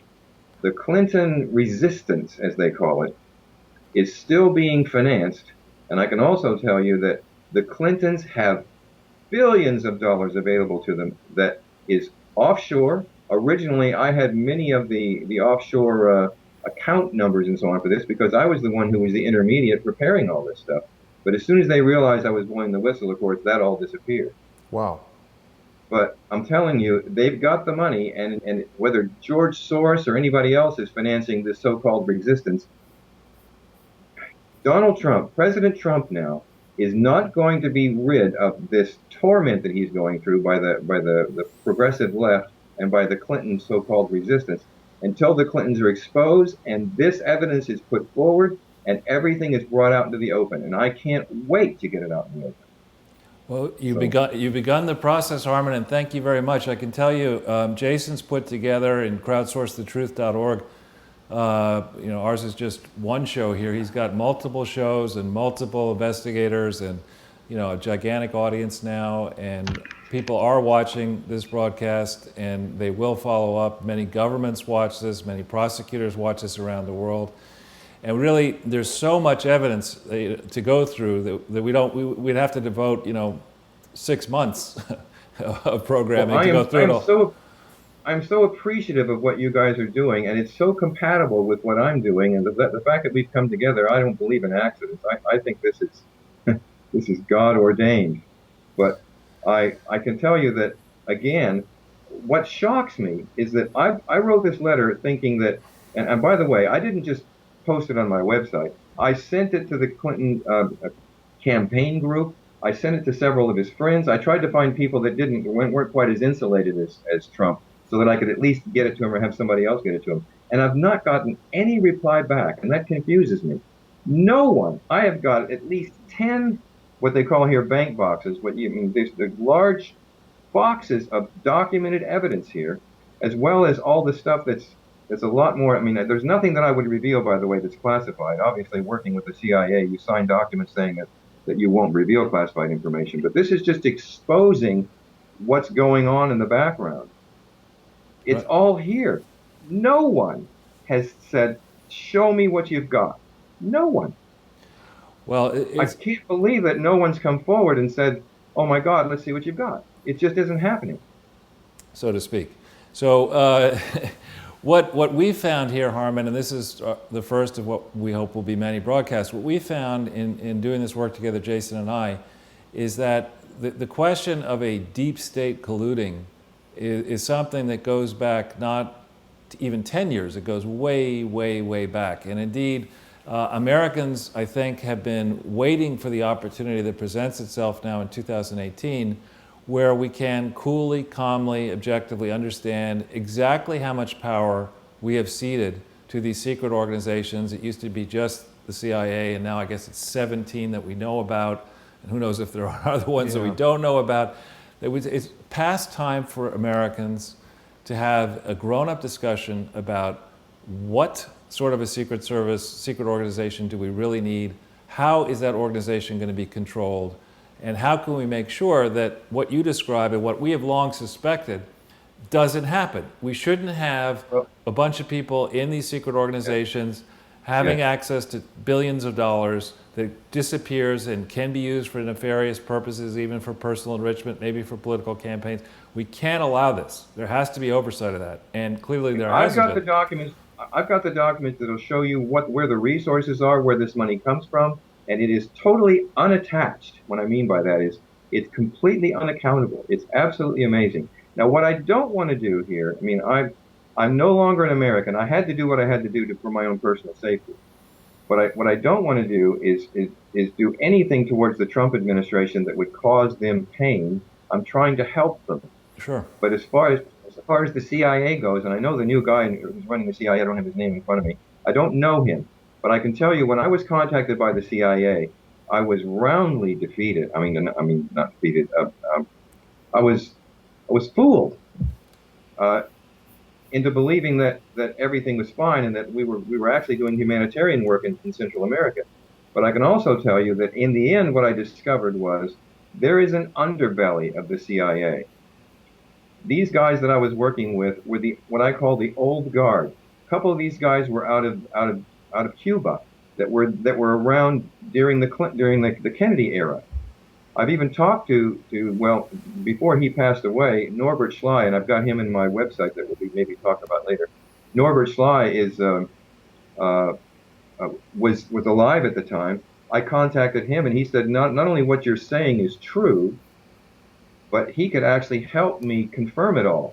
It wasn't long after that he died while out jogging. Wow. I mean, there are people who have died, literally, who have tried to help me. But it's never been an obvious thing. It's been they've committed suicide. He died while he was jogging. There was another guy who tried to help me who was stupid enough, and I told him not to do it, to call the CIA and start asking questions. And it didn't take but a few days. He had a stroke.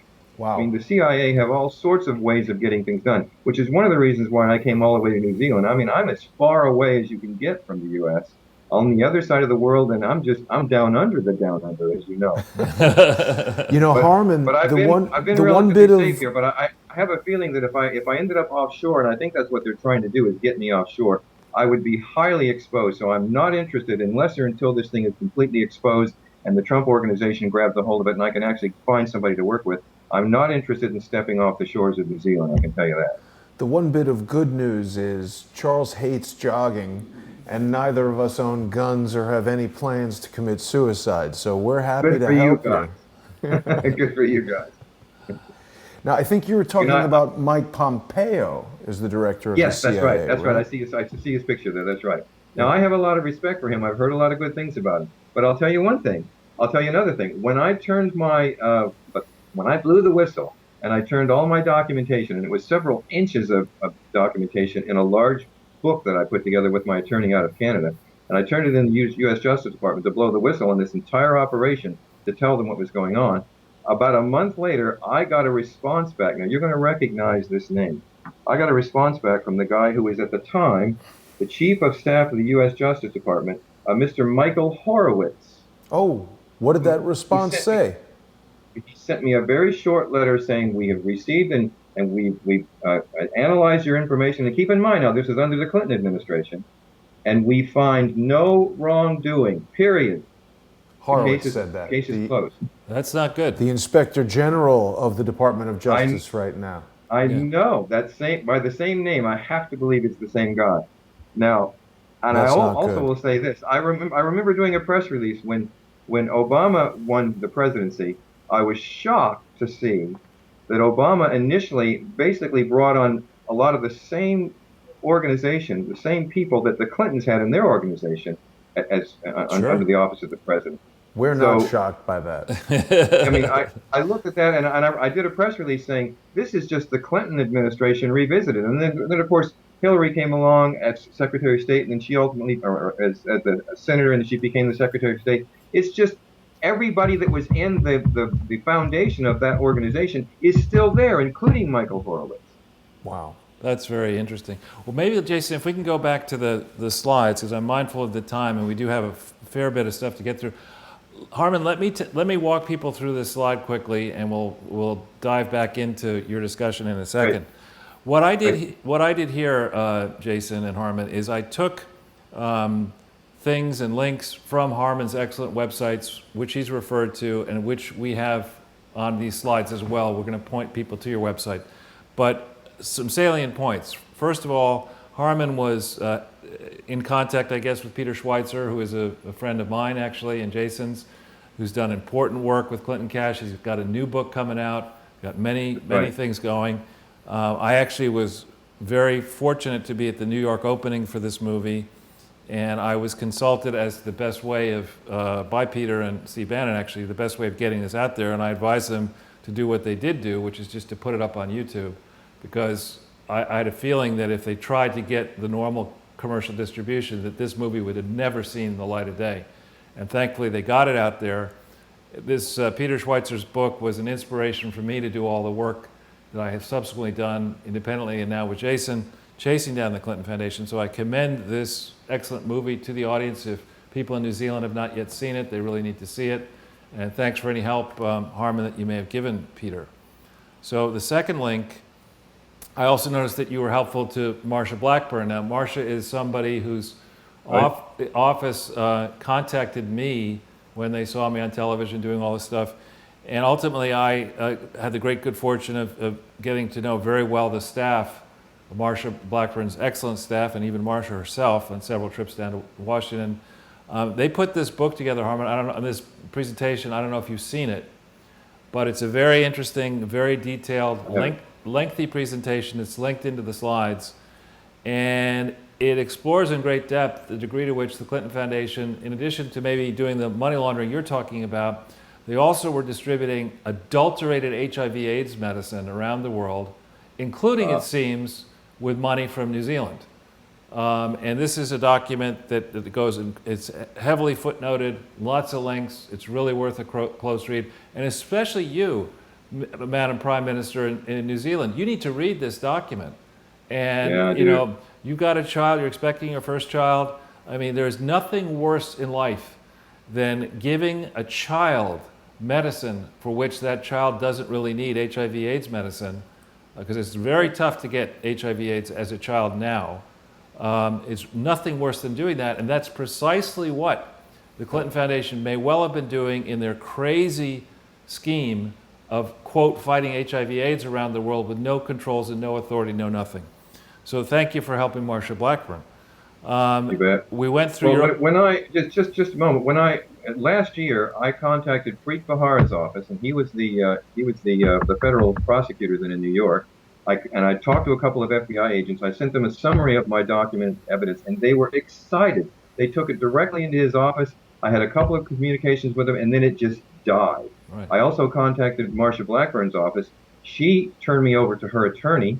I began to communicate with him, and that just died. I mean, everything. And Peter Schweitzer's office, I contacted him. I sent him some information. I was working with one of his assistants, and that just died. I mean, I don't understand why I'm not getting any traction on this. But carry on, please. Yeah, well, I think I can explain. I mean, in the 2015-16 timeframe, everyone, but I think Jason and I and others expected Hillary Clinton to win, and I was convinced she wouldn't win. But Yes, of course. so when we started in that time frame going around to different people, different foreign governments in particular, the response would be, well, that's all very interesting, and maybe you're absolutely right, but Hillary's going to be the president, and we really don't want to piss off Hillary Clinton as president of the United States, because stuff happens. She's in a bad mood most of the time anyway. Exactly. So that explains 2016, and then when I saw and when Jason saw the reaction of the resistance, I mean, we're here in Manhattan, virtually in the center of the resistance movement. You see all these people who are still, can't stand the thought of Donald Trump and, scowling and protesting or whatever. When we realized how deep, how much the resistance had to lose, and then when you appreciate how big the American government is, and now we see playing out the extent to which Comey and Mueller, and maybe Horace now, and Rosenstein, and all these people, they're still stuck in there. Donald Trump has not yet had an opportunity to get his full team confirmed. That's right. So I think he's still got people in the swamp who are absolutely undermining everything he does, no doubt. Right.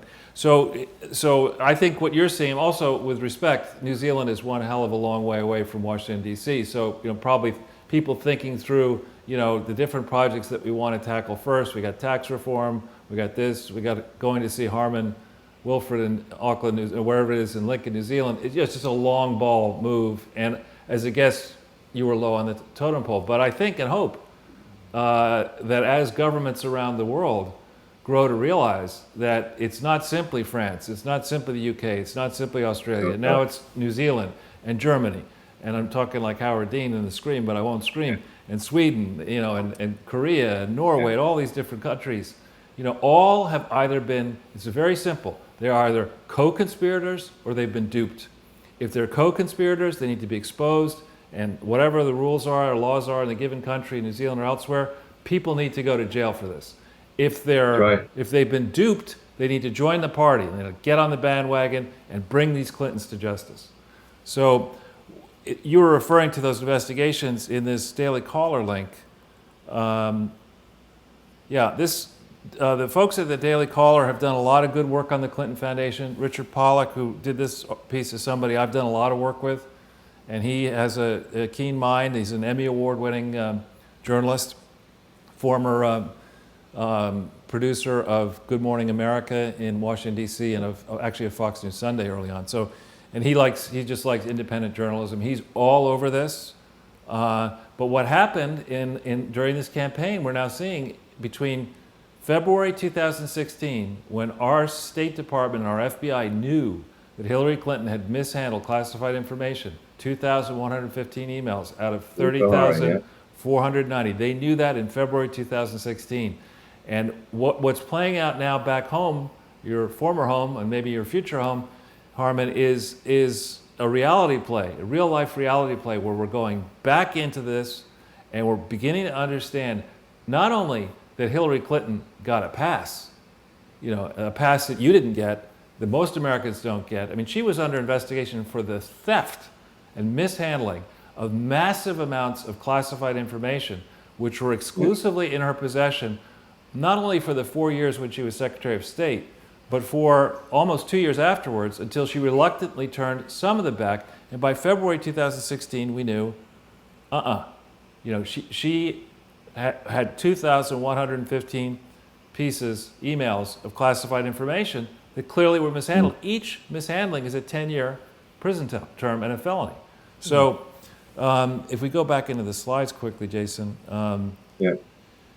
People are afraid of the Clintons. I can guarantee you that. I've had several different movie groups, including Peter Jackson, that I've approached. And the comment that Peter made to me was, if I even touch this, will the U.S. ever allow me back into the country again? People are afraid of the Clintons. I mean, imagine having that kind of an organization where you've got the underbelly of the CIA as your enforcement arm, because that's exactly what's going on. Wow. Well, we could say that's what was happening. Right. Charles and I are not afraid of the Clintons. And something that you said, Harmon, that really stuck with me was the time correlation of all this thing, all the that secret bank and 9/11. That is huge. I've never heard that relative to 9/11. Well, and one of the links that you've got that you had up a moment ago, it's one of the press releases that I put together, was that I didn't actually begin to put two and two together until this foundation thing came up. And then I saw the year that the foundation was created, and then I knew the first funding of that multi-billion dollar funding, the first amount that got funded was around 1999. It's impossible to believe that that's a coincidence. And I've often wondered, once I got away from this, how in the world could they launder that much money? And then you find out in Clinton Cash with Peter Schweitzer's group that they were getting hundreds of billions of dollars, or millions, I should say, funded. And in one of them, I seem to recall there was a guy in India who said he didn't even have that kind of money, and yet he was recorded as funding, millions and millions and millions of dollars. So is that all? I mean, I'm putting this as the question: is that also how they're doing it? Are they going to these people who are friends and saying, "Look, we want you to contribute this money, but we'll give you the money to contribute"? I mean, God knows what they could be doing or how they're going about it. These people are diabolical. Well, you see, what you've hit on and what we've been talking about in prior broadcasts, what we'll just summarize now, is that a charity is, in quotes, a perfect vehicle for international fraud. Because if it's supposed to do good or work, be it HIV/AIDS or climate change, you name it, and if it involves current and former leaders of various countries, this charity will get invited into all these different countries, and the donor countries will fall all over themselves to get involved with it. If you have crooked trustees who are in on the game, if you have crooked people at the center of this who are in on the game, if you have crooked accountants and compromised law firms, this becomes a perfect mechanism to not, first of all, you don't declare all the money that's sent towards the charity.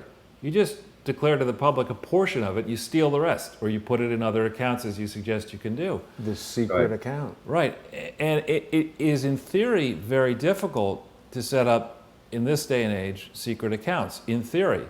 But if what you've done is you've got an ally in the Department of Treasury that oversees, and I'm not saying this is the case, but if you happen to have an ally in the Department of Treasury who's trying to decide which people get prosecuted for having secret accounts, and that person is an ally of the crook, then you operate.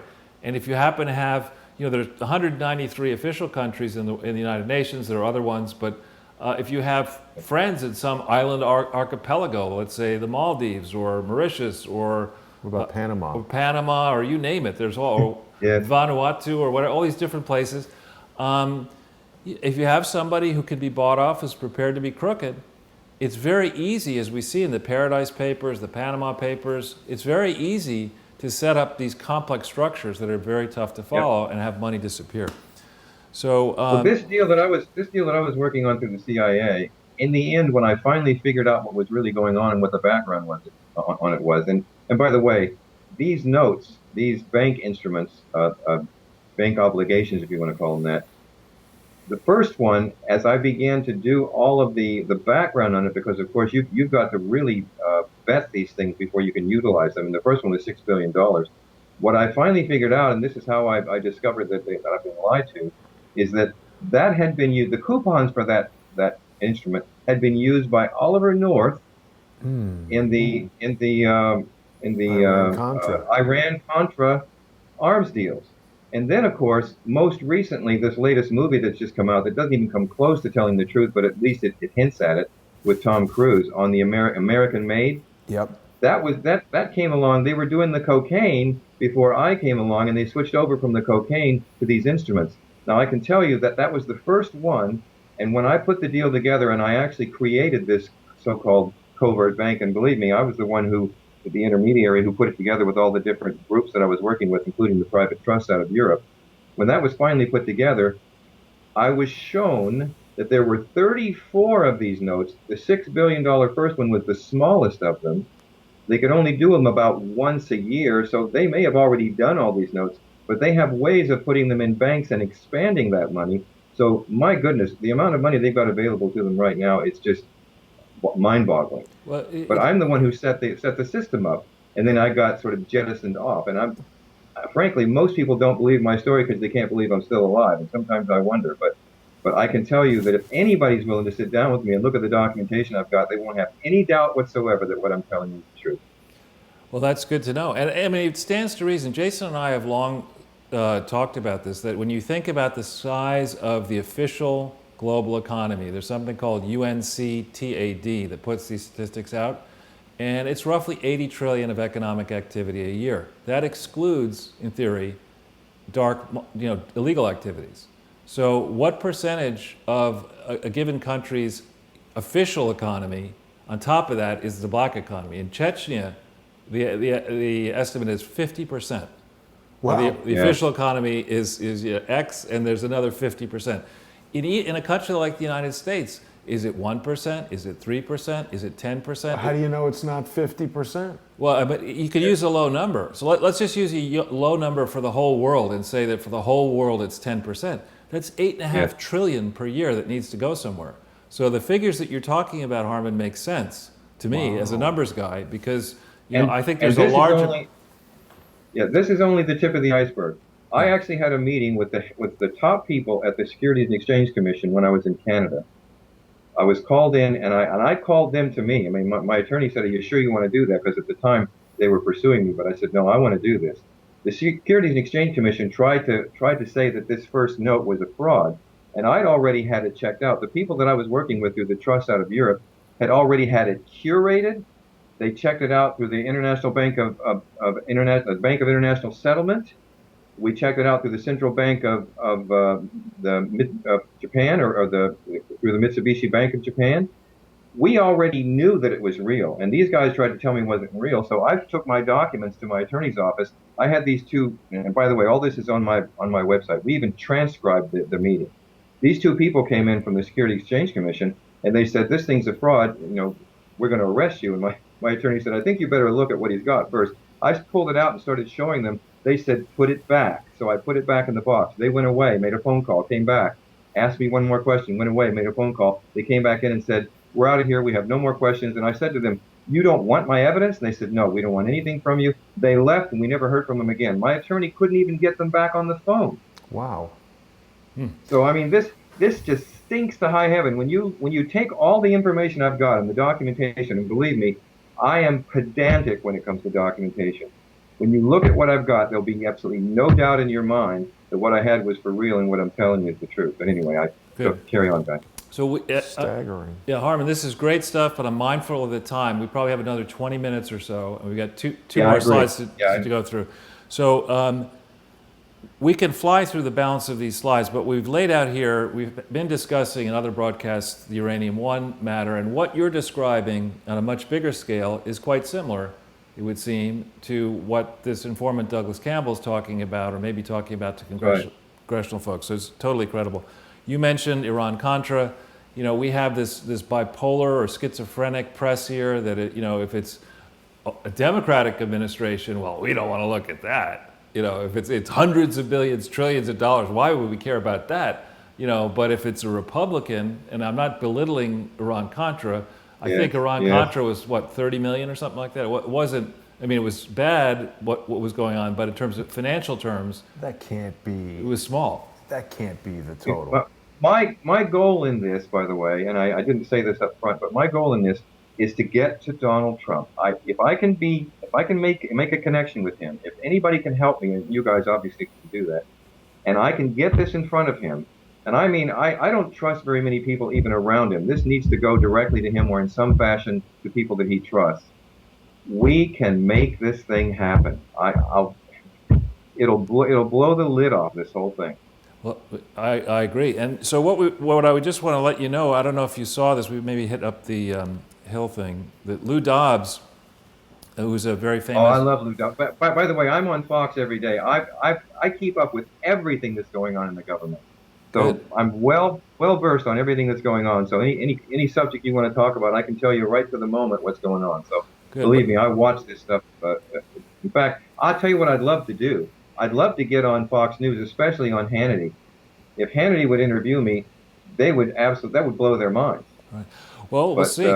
We'll see. But if I could just keep going here, Harmon. So Lou Dobbs, who's a Fox Business host, highly respected guy, very sober guy. I really like him. said it was time to declare war on the deep state. I think you're going to see, or I know there are books coming out now that are addressing the issue of, it's time to restructure, dismantle, change the way in which the so-called deep state operates. So, I think your message is one that will resonate with the appropriate people in the Trump administration. You have to remember, and I have nothing to do with the Trump administration, though I know people close to it. They're busy.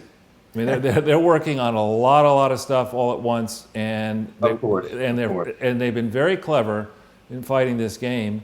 And we do know Judge Jeanine well, and she's a wonderful lady, and she's been on board with this whole process. She's had me on a bunch of times, and I'm in regular contact with her. So Jeanine is great. By the way, so is Laura Ingraham. She's doing pretty well as well. Right, exactly. It's a good team. So maybe we jump into the next slide quickly, if we can. Next page. Yeah.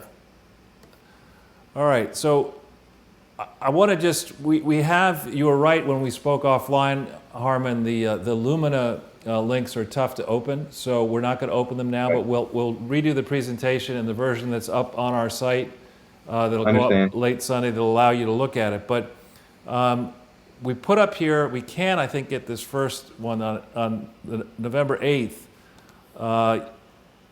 You did ask for a mercy here, or at least, Is that, whoops. no? Well, Yeah, because the government has changed, because the John Key government was so tight with the U.S. and so tight with Obama, that's when all the abuse occurred, and that's when they put the deportation order against me that they can't do anything with, and so on.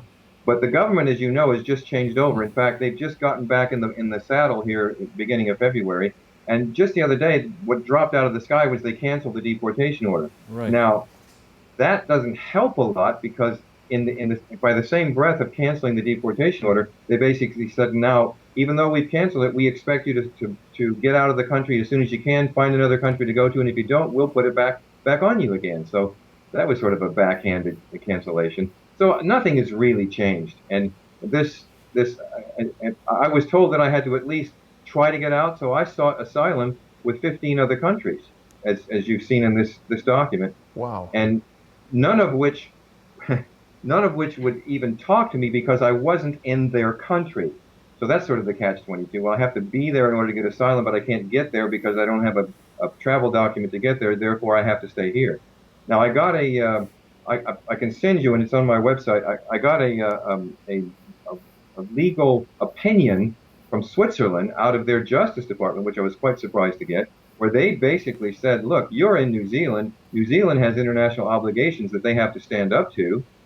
And so you need to make sure that you tell them, and they basically copied them as well, they're responsible at this point in time for dealing with your situation. No one else is going to touch it. You're in New Zealand, and it's their obligation to make sure that your situation gets normalized. Well, New Zealand doesn't want to recognize that. But the new government, I'm still not sure what they're going to be doing about it, but I'm hopeful. Good. Well, Jason, if we can go back to the slides. I think we've taken it. We can't. Can you get the Australian article? That was the other browser? Oh, right. Yeah. So we noticed this piece, and actually here back in your former home, I don't think that New Zealand stories tend to get much attention. No, they wouldn't. But it is quite interesting that here you have your new prime minister. Is it Jacinda Ardern? Is that how you pronounce it? Ardern, that's right. And pretty impressive that at a young age of 37, she's on the list of 100 most powerful women in the world already. Wow. And we're told she has a heart, so we're hoping that my wife's plea for mercy is listened to, and that they actually listen to what we have to say. But I will say that as long as the U.S. holds on to this thing so tightly, or at least doesn't acknowledge that it happened in the first place, and so if I can't get any attention, New Zealand is really small potatoes when it comes to standing up to the U.S. I mean, this really started out with the U.S. The U.S. then used New Zealand, just like they used Canada, to hurt me. And so it really needs to go back to the headwater on this thing. We need to go back to the source and deal with it there, and then everybody will stand down. Right. But I'm also hopeful that what I found, it's interesting, my background is more in the conservative circles, but by focusing on this Clinton Foundation fraud, particularly with Jason, I find myself regularly across the political spectrum, but largely on progressive and left-leaning sites for hours and hours and hours. People are horrified when they think about it, that a charity run by this level of celebrity, this level of a supposedly informed person, a former president of the United States, an aspiring president of the United States, all the people around, they're horrified that it would be this much of a disaster. And what I also am beginning to see, it's not an easy pill to swallow, because these small countries, New Zealand and Norway and others, that are so active in the UN and international organizations that like the idea of globalism, because their internal markets are so small, they don't want to take on the U.S. But if they see Donald Trump and others stand up, and the good news is the FBI is looking at this, the Department of Justice is looking at this, multiple governments are looking and have been looking at this. I'm hopeful that your Prime Minister will somehow, or somebody closer will hear this broadcast, think about it, and think that this is an opportunity to do right, not only by you, Yes. but by all the people in New Zealand who've given their tax. I mean, it's not like everybody in New Zealand's rich.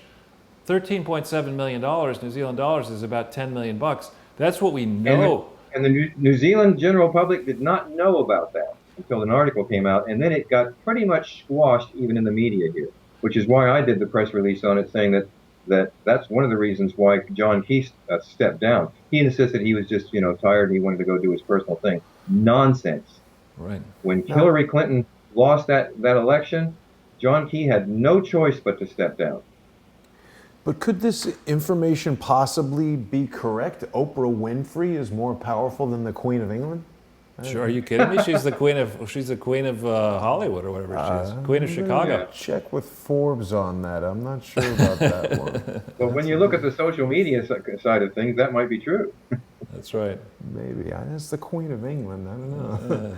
Anyway. So if we go back into the slides, we've actually covered a bunch of this. And we can't get this Lumen PDF thing, but we'll get it in for the actual slides.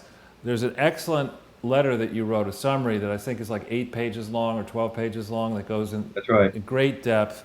But we really the world needs to understand what happened to you, Harmon. The world really does, because if it happened to you, it could happen to anybody. It happened to Well, President Trump. This is deep state. People have asked me, now that it's happened to me, now at this point, if you had it to do over again, would you do it again? I don't see how I couldn't do it again, because it was my country. I have to tell you, when I met, and Carolyn was with me when we met with Gregory Craig in Toronto, and Gregory Craig basically said to me, and I quote, I said to him, "But this is corrupt. The president needs to do something." And he said, "Of course it's corrupt, Harmon. It's been that way for decades. It's going to continue to be that way. They have all the power, and you don't, so you just need to stand down and stop attacking." And then he had the gall to say to me, "What do you want me to do, Harmon? Get them all fired?" And I said, "Yes, absolutely, yes." So you're talking But I about... have to say, when we went back to our room after that, and it was in a hotel dining hall there, the private room that we met him in. And by the way, the waiter was not a standard waiter. The guy didn't know what he was doing. We were surrounded by security people.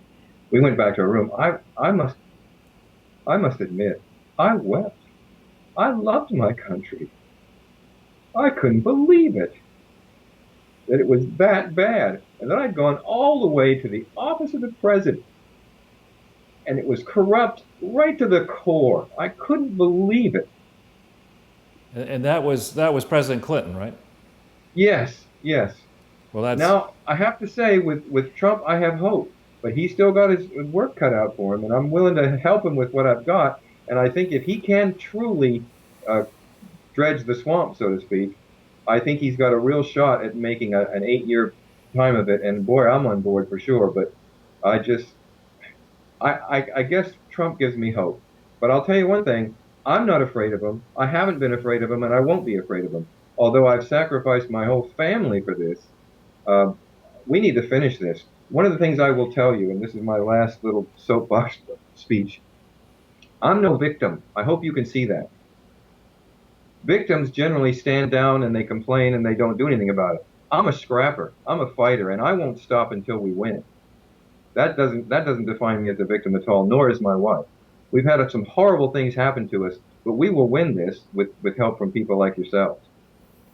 So let's do it, shall we? All right. Well, let's do it, and let's. We've been going now what an hour or so. 51 minutes. 51 minutes. Okay. So let's go to the Yeah, next. yeah. The next and final slide. Is that it? Okay. Okay. So what we've done here, Harmon, is you've got your site. Your site is overwhelming. There's a lot of information. It is. What we tried to do is.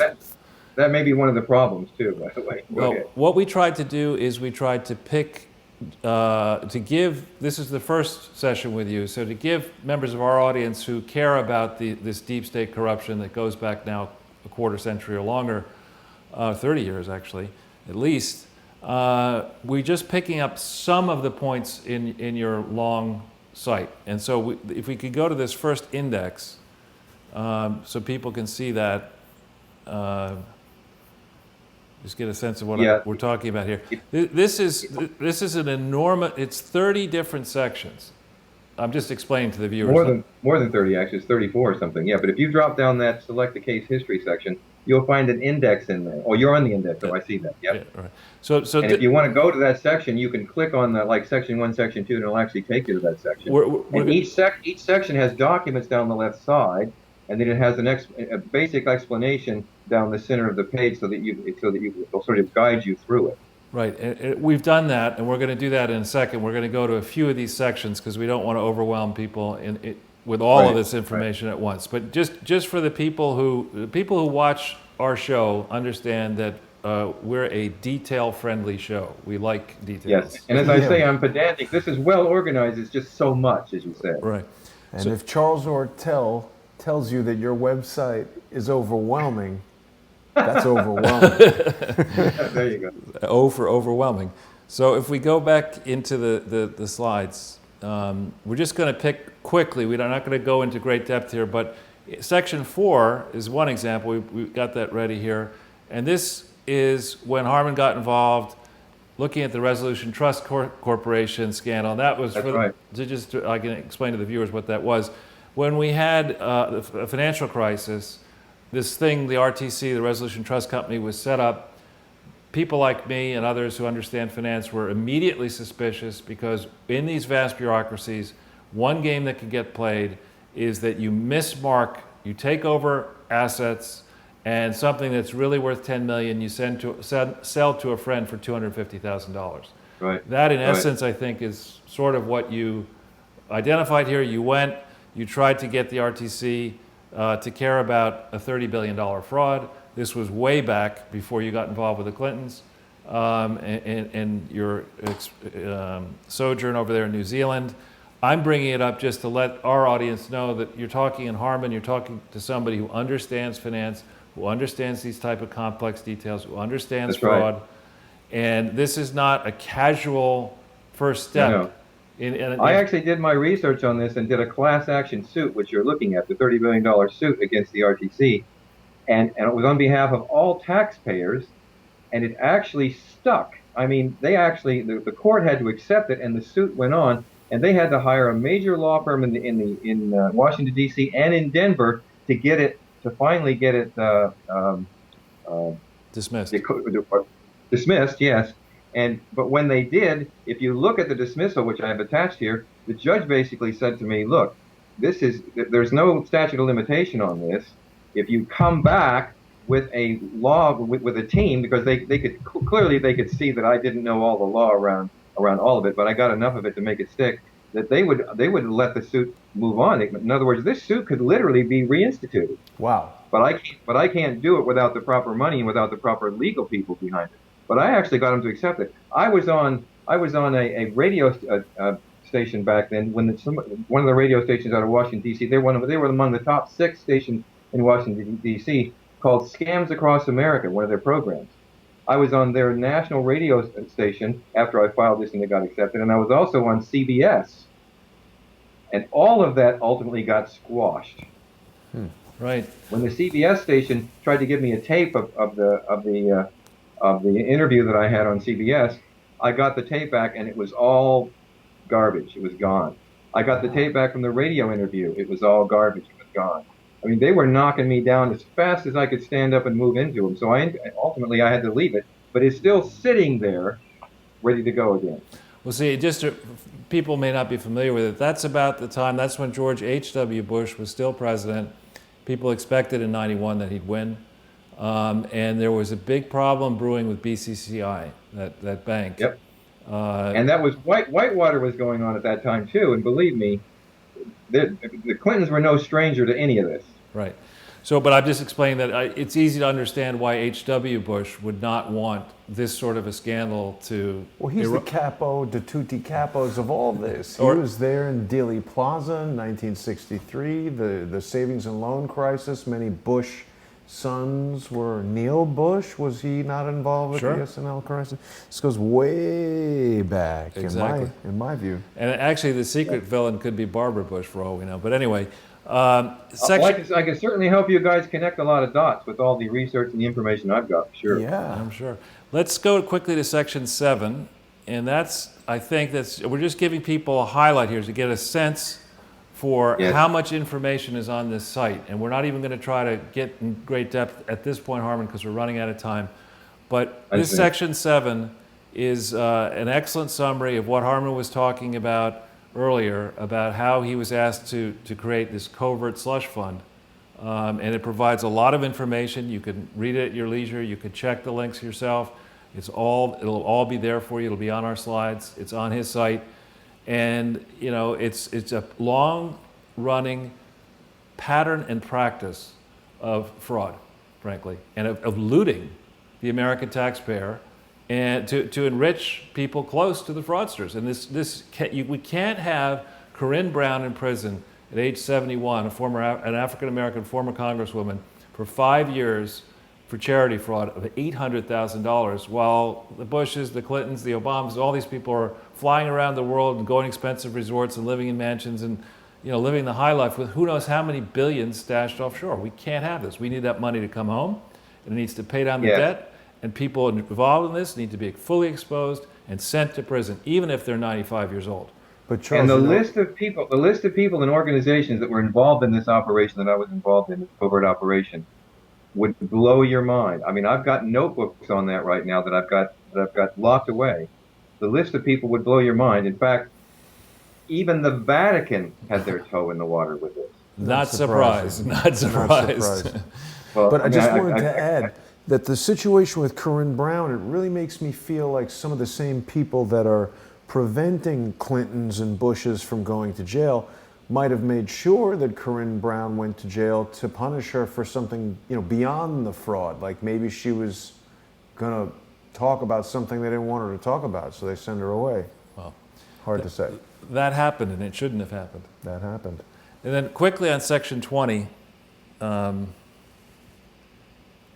this is that meeting you were talking about, Harmon, with Gregory Craig. Now, Gregory Craig was the guy who got him out of the impeachment, and he also represented him on the Monica Lewinsky stuff. Right. So he was no small player at the time, and he was the one who contacted me, insisted on meeting me in Toronto, and told me to back off. Right. So anybody who doubts that I was involved with the president wouldn't doubt it when you find out that nobody's going to meet with Gregory Craig, the president's attorney, unless he's connected into the whole thing. But yeah, Gregory Craig, I've got emails from him. I've got other things from him that'll blow your mind. But I've just shown you guys the tip of the iceberg. And at the risk of wasting time, I find often when you meet someone, there's a moment where you try to decide if their name is Greg or Craig, and this guy's got problems in that department. Yeah. So if by the way, just quickly, we had an investigative reporter here in New Zealand with one of the privately owned newspapers, as a national one, who came to see me. He spent 6 months with me off and on. Actually had a look at my documented evidence, put together a 4,000 word feature story on me. Was going to release it, and within days of releasing that feature story, it got stomped on, and he's gone away, and I can't even get him to work with me anymore. So believe me when I say, and he was really disappointed, but his editor would not let him print the story. Wow. Do you have the draft story? he actually contacted Gregory Craig and talked to him, but Craig denied even knowing us, and that's just impossible when you look at the emails. They're Wow. absolutely in here. Craig got nervous about it and denied even knowing us or didn't remember us. How could you not remember such a meeting like that? I don't know So if I'd you love to guys see are. you.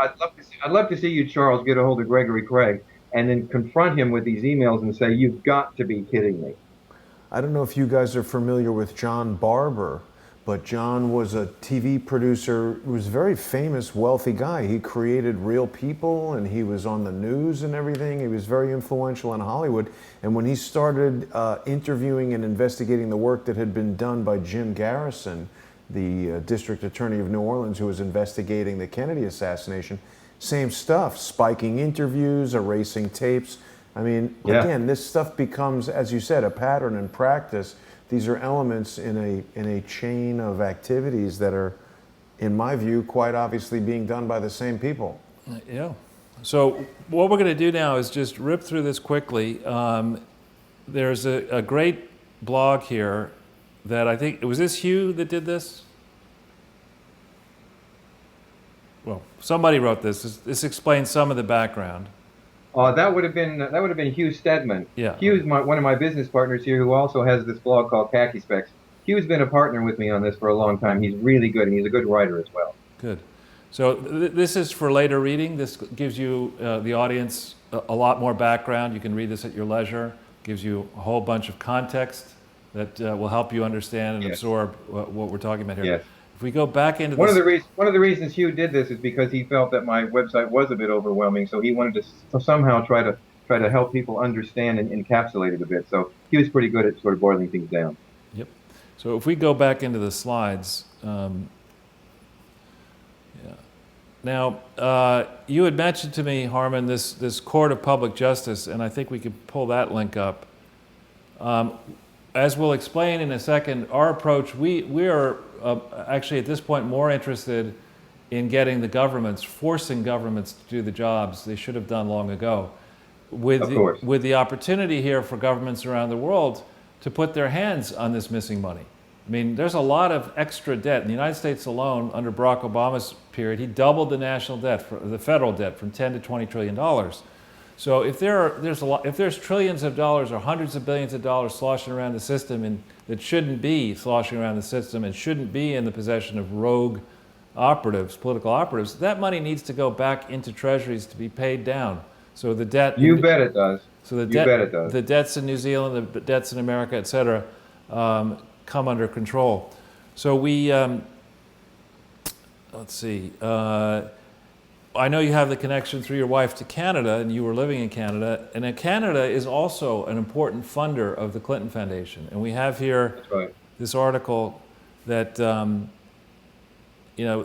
which this, is BuzzFeed still in existence, or did it go out of business? It's basically a failing pile of garbage, I believe. I think they're still publishing nonsense. Okay, but there was an article that got it wrong, saying that 241 Canadian million dollars was going to the Clinton Foundation when the real number is 20. Now, as we will be explaining, sending a penny to the Clinton Health Access Initiative is an idiotic thing to do, because actually it's not a charity, it's never been organized properly, and anybody who's made those donations is likely, any private foundation that's made a donation to the Clinton Health Access Initiative is going to be in a world of hurt very soon. And these governments, New Zealand's included, need to get their money back. They need to go to the trustees, they need to go to the professional advisors of the Clinton Health Access Initiative, and need to get their money back. And the Canadian government should be paying attention to your situation, Harmon, not only because of your wife, whose family has important interest in Canada, and I'm sure is an upstanding family, but because they're part of the conspiracy. They're either dupes, they've been defrauded, Justin Trudeau and others, or they're co-conspirators. In either case, investigative journalists in Canada need to do their work. Charles, what do you think about BuzzFeed publishing this article and basically admitting they gave 20 million, any amount is complicit with the fraud? So it just proves one of the things I've noticed is that people in journalism are in journalism for a reason. They don't know anything about math. They're very comfortable with the words. They don't understand math. They don't understand this is an admission against interest. We didn't give 241 million, we only gave 20. Maybe Doug Band wrote that. Exactly, or Kamiki Gibson. Yeah. So another one, Harmon, I don't know how much you've focused on this, is the Clinton-Giustra charity, which is this next one, yeah. The Clinton-Giustra charity, this fellow, Mr. Giustra, is a Canadian businessman and philanthropist, but I don't, from what we see in the public records, that charity in Canada was not created lawfully. They did not disclose the many defects of the Clinton Foundation. It is a 50-50 joint venture, which you cannot do under US law. Somebody has to control it. The books are absolutely not consolidated properly into the Clinton Foundation. There are secret agreements that have not yet been shared but are referred to on the Clinton-Giustra site. There's no proper accounting. They're trying to hide behind the secrecy law in Canada, which is rubbish. They are required under US law to make explicit donations, disclosures concerning donations from this entity into the United States. They haven't done it.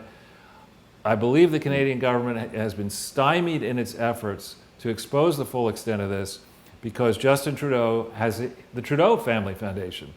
And the finance minister of Canada may have some problems with disclosing his relationship to his family business, which creates offshore companies and tax havens. So the Canadian people need to look at this mess. They need to reach far across the Pacific Ocean to help you out, Harmon. And the Canadian government needs to step up and realize that there is not going to be a solution where you cover this up. This is coming out into the open. The extent to which the Canadians have been supporting this fraud will be made known. The people who've been stopping this investigation will be exposed. And finally here, this Canadian couple who were initially the story was it was a murder-suicide, but now this is crazy. But now it really is being, and you see it really is being tagged as a murder. This is a big scandal because I can't speak to this couple's business operations, but I can tell you that any work they would have done starting in 2013-14 forward involving the Clinton charity in Haiti is a complete abomination. There is no such charity in Haiti. There's no authority to do work in Haiti. There's no accounting for the money in Haiti. The partner that which they did all this work is an extremely suspicious foundation called Direct Relief out in California. Lots of red flags here. So as you rightly say, Harmon, you know, you've maybe hit the mother lode in the thing that you uncovered going way back into 2001. Thank you. But that business model that the Clintons began using with you is in use around the world with foundations and false front charities connected to them. So thank you very much, Harmon, for all the hard work you've been doing. We are going to do what believe me, there's more. One thing I'd just like to say quickly is and if you haven't touched on it yet, you probably haven't gotten that far because it is so big. In the human rights section, section 33, the case history section, I actually filed a case against the U.S. and Canada for violation of my human rights. They actually accepted that case in 2007, but only if I would take the U.S. out of the case as a defendant. Now, this is the Luminidium site. Oh, sorry. Yeah, go over and click on. Oh, can you click on the "Let There Be Light" underneath the angel over there? Never mind. No. Anyway, it's section 33. Right there. Just there you go. There you go. Now drop down box. up here. Select the case history section. Got it. Yeah, select the case history. Go down to section 33. There you go. That is that the right one? Yep. Yep. The top PDF on the top left there is an actual copy of the petition of the case. It was accepted. I was litigating the case myself. I had an Indian attorney that was helping me out with it. He was filing stuff in Geneva. And within about a year, when Canada refused to respond to the case, the U.S. stepped in because even though they weren't a defendant, they were still in the body of the case. In other words, they were in the body of the evidence of the case because they were the ones who told Canada to do all this stuff, putting me in prison and all the horrible things they did to me. And in the end, the U.S. refused to allow the case to go forward either against them or Canada because they said that the UN was not competent to take a case against them where they were involved. That was their reason. So the case got dismissed. Now, since then, and that the document is it's also in there, I filed for a judicial review, which is still outstanding. So the case is still alive under judicial review because it wasn't fair for them to not allow the case to go ahead against Canada. I had Canada dead to rights, and they dismissed the case on me because of the U.S. influence. So there's another issue there that you were talking about Canada a moment ago, and I think that's one of the reasons why Canada has not been very nice to Carolyn. And I won't go into that right now, but anyway, this case will blow your mind. Well, Harmon, And I put this together myself and got it accepted by the UN Human Rights Commission, and you know how hard that is to get done. right. So Harmon, thank you very, very much for this opening interview. It's a lot to consider. You've done enormously powerful work here, and we want to give our viewership a chance to digest these many files and think about them and try to figure out how they may be able to help. You can be sure that this will get a lot of attention, at least in our viewership. Jason has, I think, what, 47,000, over 47,600 as we record this interview. I want my wife back, and I want to get this to Donald Trump. Those are the two primary things in that order. All right, well, we'll see what we can do. I don't know about getting your wife back, but we'll see what we can do to try to get the Trump administration, the right people of the Trump administration, to think about this. And thanks again. Getting wives listen, back is guys, definitely not my area.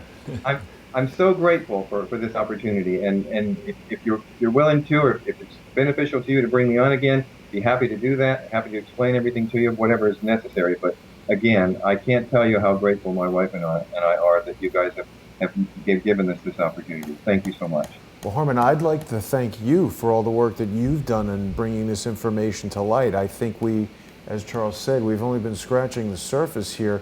The things that you're saying about the hidden banks, the ties to 9/11, fascinating, and that's material that I've not heard anywhere before. So I'm sure we will be speaking with you in the future. Great. Thank you very much, and have a good day. A good day there in New Thank you, Zealand. gentlemen. Thank you. Have a good day. Thanks a lot. Bye. Take care. Well, Charles, that was really an amazing interview with Harmon Wilfred. Everyone in the comments was, I think, riveted by what he had to say. Shocking information. Well, I mean, kind of not shocking given what we know, but this is not the way the United States of America is supposed to work. The guy's pointing out corruption and he gets thrown in the clink, kept from his family, all this ridiculous stuff.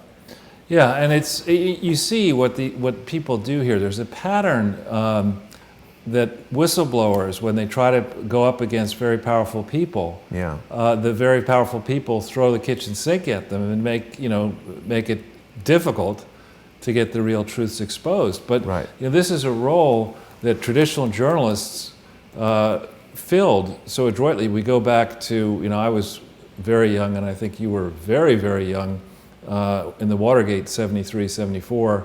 I was 2. Yeah, you probably weren't watching it that carefully. I was super politically active for a 2-year-old. I was crapping my pants over that. But, I was rather impressed, frankly, not only with Woodward and Bernstein, but with the bipartisan way in which Republicans and Democrats smelled a rat and then tried to deal with the rat, but didn't, I don't think, fully deal with what had actually happened back then. No, not at all. Doesn't Lionel say that Woodward and Bernstein are deep state? Who knows? Who knows? Somebody said that. Let me not. But the thing is, when I was very fortunate to be able to retire at age 46 and to have so much quality time with my kids when they were still in school. Yeah. And so I got into this routine of dropping, my daughter then was with me and my son was in boarding school, but dropping my daughter off to school and then going to a local breakfast place every morning. And before long, you develop a pattern and you're sitting there with 6 other people solving the world's problems. Nice. And, and just having fun and having, whatever you have for breakfast, not kombucha and not yogurt. Eggs Benedict? No. But just sitting there and talking. And, that kind of stuff does happen in diners, coffee shops around this country. And the level of understanding is actually very high. People who are out there, taking care of their families, maybe their parents and their children or whatever, running businesses, working in businesses, behaving responsibly. They know the difference between right and wrong. Yeah. And we've allowed as Americans this culture to creep in where, they will take care of us. The rogue scholars and Right. the PhDs and all, they're going to take care. These people have been running riot for at least 30 years. And it's not like the world is a safer place. It's not like America is a solvent country. It's not like, all the tens of trillions of dollars that have been burned actually went to good use. We have to have an accounting for it. And Harmon is, very persistent. I'm sure he's had problems. People always have problems. But on the issue of exposing this fraud, he's been doing his level best. He's suffered enormously personally, many ways. And we who are free at this moment, thankfully under a president not named Clinton, because one can only imagine what would be happening if Hillary Clinton were president today. I don't think we'd be doing the show. We should thank our good fortunes for being free, and we should think about this story. We've got to try to help Harmon. On Twitter, I personally this morning sent a tweet directly to the Prime Minister. Not that she's going to respond to it, but if every 1/10 of the Crowdsource the Truth subscribers sent a tweet saying, "What are you going to do about this? Stand up. You're supposed to be one of the most powerful women in the world. Yeah. Me too. Right. We're standing up for Carolyn Dare." Wilfred, and we're standing up for Harmon Wilfred. He's a stateless person in your country. You're the prime minister. You could do something about this. And why is your country sending $10 million to a fraud? People in the comments were suggesting that we contact Jared Beck and Sure. Larry Klayman, and definitely want to share this video with them. But they were also asking, do we know, Charles, has Harmon sent this information to WikiLeaks? They've got an infrastructure and a whole system for whistleblowers that would be definitely an effective way for him to share that. Yeah, well, I'll email him after the show. Yeah, that's a good idea. And they can compare notes. Julian Assange and he can compare notes. Exactly. To which country is worse to be imprisoned in. So why don't we get back? I know there's more to the presentation if you'd like to carry on with be that. quick on it. So we always like to close the presentation talking about what we think will happen, not that we can predict the future in the next week. But I think it's watching the recent history, there are brave and loyal people who operate the FBI vault who have been systematically releasing more and more information concerning what really truly may have actually happened in this investigation. And if I have any criticism, and it's not an uppercase C criticism, it would be so much more helpful to have that information come out chronologically than to do it the way they've done it, where it's, in the case of Hillary R. Clinton, it's 18 separate things, and the timelines, are... It's just hard to sort it out. And it's thousands and thousands of pages. But I think just as Donald Trump has made a decision to declassify the information in the Nunes memo, I think it's time to take a look at that file and figure out, when we did that show, I forget which day it was, but we did a show where we took, at that time, all 17 dumps, and we figured out that there's like 6,000 plus pages, but we only have 1,500 released. So somebody needs to go back into that and help us understand within the FBI vault, what is missing. Right. And but that resource is fantastic, and we're getting more and more information on it. This is the link, I think, underneath. Is that the one you want? I think so. This is a story basically linking back into, this fellow David Blackman does great work, and he tweets out regularly this DB daily update. But he and now Hannity and others are beginning to take a look at this FBI vault and to see what we've been talking about now for weeks and months, that it's really important when we go back and forth on the struck page texts and all that stuff. It's important to understand that James Comey, dopey James Comey, knew by February 2016 at the latest that Hillary Clinton was mishandling classified information. So the big story in my mind is not he was drafting an exoneration letter. You can't just say that. You got to say, by February 2016, they absolutely knew, the State Department knew, that of the emails that had been given in reluctantly through Kendall, the lawyer, on the 5th of December 2014, they knew by February of 2016, they knew that Hillary had mishandled classified information. They knew it, right? So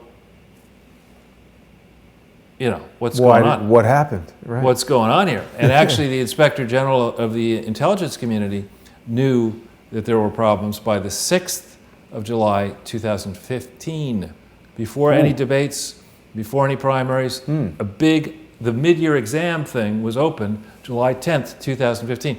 The FBI, the brave, new people in the FBI, they need to go into this ridiculous mid-year exam and understand why it was open and the way it was open, who are the agents on it, how many agents complained about what was happening. I believe one of them resigned, an important one resigned with an Italian name, I think Gianconi or something like that. But anyway, that's a trail that really needs to go over.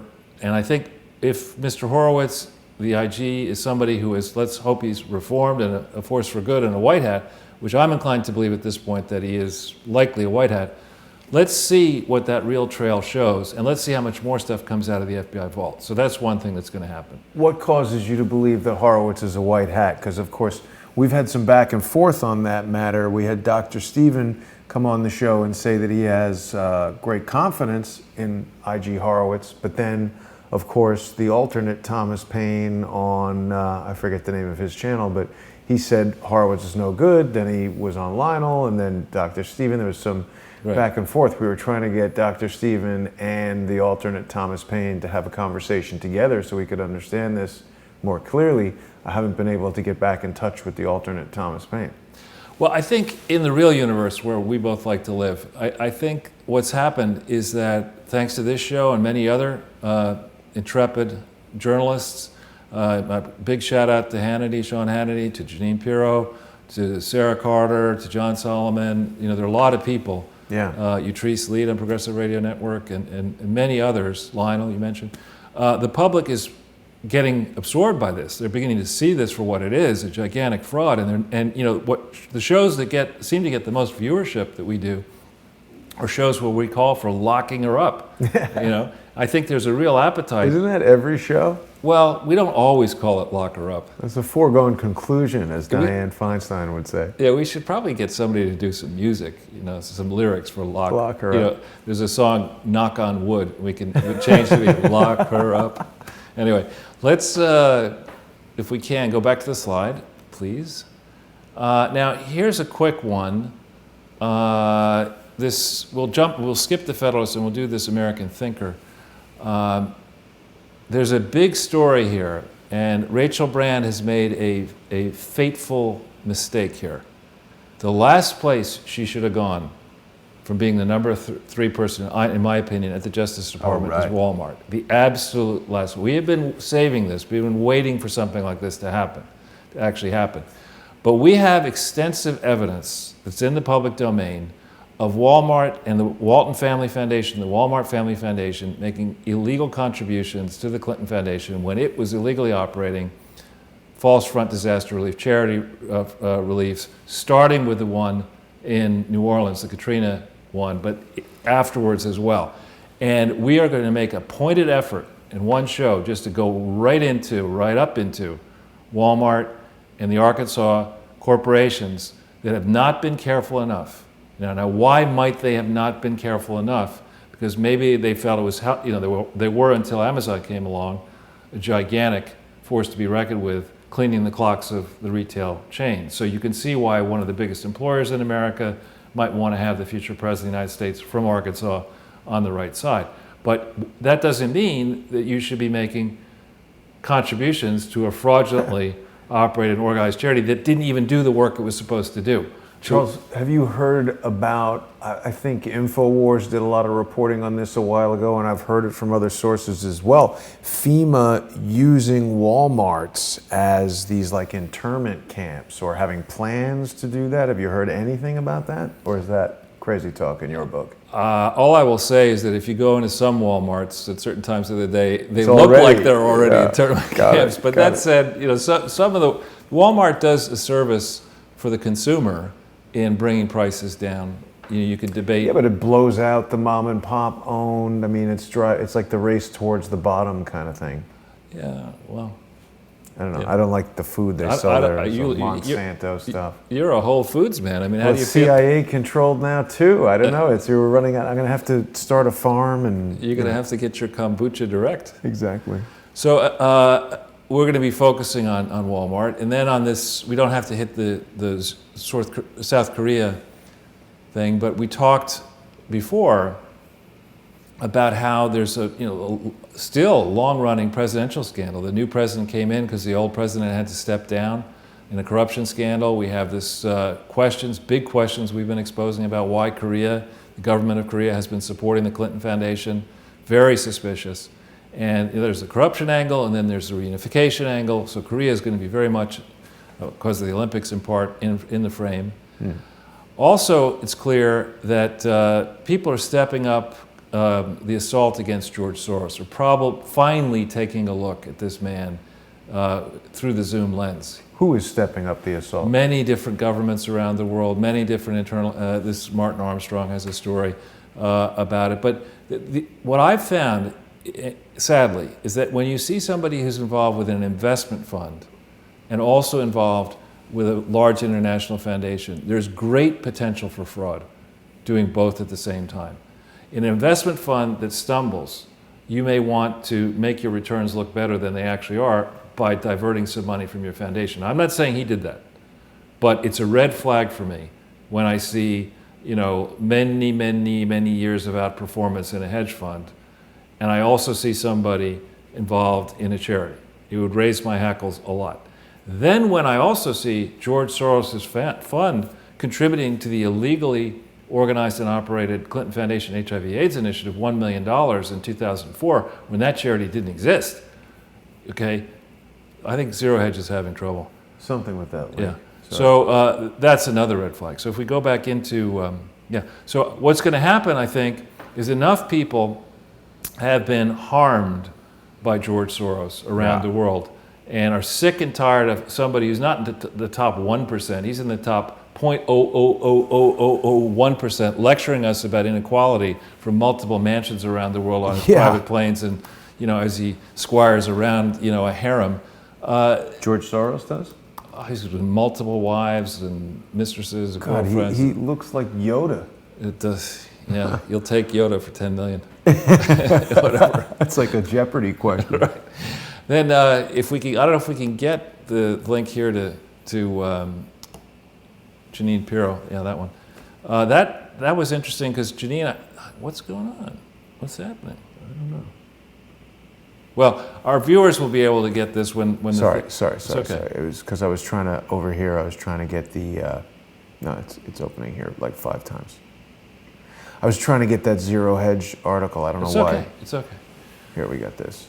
Yeah, so Judge Janine, who has been kind enough to have me on her show several times and with whom I'm in contact, has been doing great work. I believe she was actually meeting with Donald Trump last Wednesday.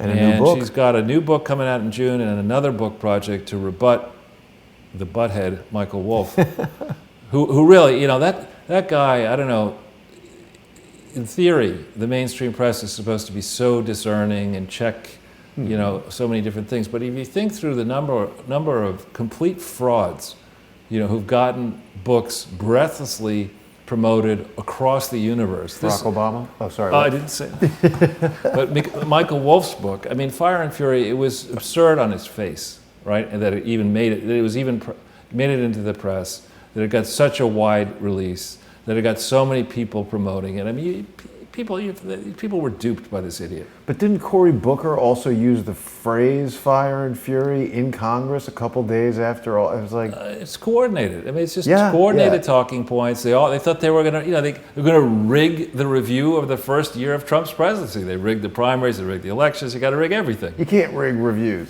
according to Barack Obama. Well, what about the reviews of what happened? We've demonstrated conclusively that you can rig the reviews. I don't know what happened to those reviews. We should check. Do you want to check those reviews on the fly, or is that too crazy? No, we could do that. I'd be curious whether it's still, all 4 stars. What happened? What happened to the reviews? I wonder what the reviews are for Fire and Fury Well, as well. let's hit that. Yeah. Well, what happened? Let's see. You can get Is it down to 4 92. cents? You can get a new book for 104 used books for $4.99. Let's see. Wow, there's a lot of reviews. Oh, people are loving it now, Charles. It's Well, wait a minute. So this is, once again, here you have 4.6 out of 5 stars with only 73% at 5 stars. Just, the math is not going to work here. Jeff, you're good at math. Amazon, all about algorithms and math. This doesn't work. Let's see what the top customer reviews are. Still this one. This is a verified purchase. She get 2-star. I'd say that's a D. yeah. Well, it's worse than a D. It would 7,563 people liked that one. be- And then here's review deleted again. 19,000 liked this one, the 2-star. 15,000 liked this one, 2-star. 18,000 liked this one. What? Amazon wiped out negative reviews. Yeah. What happened to the negative review? Another, I mean, I mean, here it is on the face. It's just so obvious. it's a payoff. I mean, I really wonder who even wrote the book. But Charles, I mean, like, I remember when I was in grade school, Ronald Reagan would come on the TV. Every movie was about how we're going to have a nuclear war with Russia. They were the evil empire, suppressing free speech, not letting you read books and changing public opinion. I mean, what is this right here? This is, how can any person with a brain in their head look at this and not see a manipulated, I mean, this is in many ways an analogy to the whole entire Clinton phenomenon. Sure. Well, I mean, there's an argument that what actually happened is back in the '68 time frame, that the generation that is Hillary Clinton and Bill Clinton, those people, they decided they were going to remake the world in their image, and they did. They've seeded. The universities are all left-leaning. Tenure decisions are left-leaning. There was I didn't put the link in. My brother sent me the New York Post article. I think I sent it to you. That apparently somebody writes that it's so tough to get into these private schools that the former admissions director of the last school I went to, Horace Mann, set up a business where you pay her What? to consult to how to get your 5-year-old into kindergarten. And the story mentioned in the middle of it that people were being told that if they donated to the Clinton Foundation, they could get into these, kindergarten private schools. I mean, that just tells you. But didn't somebody just ask us in the chat if you've got any information about charter schools? But I mean, These are Horace private Mann is not the same as a charter school. So the idea was, and by full disclosure, both of my children went to one of the toughest preschools to get into, called Episcopal School, which they entered at age, I think they had to apply for it at age 2. Wow. And that's a feeder school to get into the right kindergarten. What? And then, and there's just there's so many rich people in New York City and around New York City who care about their children, who, regard, it's now $50,000 a year after-tax money to go to these schools. And most of the people that I know that went to schools like that, I don't mean to say that, I agree. they become drug addicts. Well, I and know, no, big percentage of them do, and sadly become. But anyway, it's a rat race, and there are only so many places. Right. But we're rambling here. We are. 2 hours 54. All right, so this, let's see. I don't know if we can try again to get the HPSCI one. Oh, no, I had that. You do? There you go. This is an interview that went up last night on Judge Jeanine's show, and we won't go in great depth into this, but this is an interview one absolutely has to read and devour and share. And by the way, this Sundance at Conservative Treehouse does fantastic, consistently outstanding work. And so this deserves to be read and retweeted by as many of the Crowdsource community as is interested. Great story, but in summary, what it says is that she believes that this Bill Priestap, an insider, on top of Peter Strzok's boss, may well have now for weeks or months been cooperating with white hats to get to the bottom of what actually happened. Really? That's what she says in this interview, basically. So, what this guy tells her in this There's interview. so much he said, she said about this person's a white hat, this person's not. Well, we'll get to see it. Yeah. But the bottom line is this fellow, Bill Priestap, who does appear in the text messages and the various emails and the FBI vault file, may well be a white hat. That would be good. So then I think we're close. Oh yeah, this is the final. This is a story that I did with my friend Mark Tapscott, who's now at Life. It's actually LifeZet and PolyZet and whatever, all these different Zets. But Mark is a great editor, and what we're trying to do is get short pieces out. And thanks to him and to PolyZet and LifeZet, I think Laura Ingram is affiliated with this. These stories are now getting picked up, getting good traffic. And they then got picked up by Zero Hedge, it got picked up by Instapundit, got picked up by InfoWars, and on the left wing by Yatrice Lead and the Progressive Radio Network. So, and thanks for giving me a chance to plug it here. I'll be doing at least one of these a week, if not more. And so it's going to be, this will be a busy week ahead I don't know of us. when you sleep, Charles. Yeah, I don't either. Not when I'm writing this, though. So I think that's about it.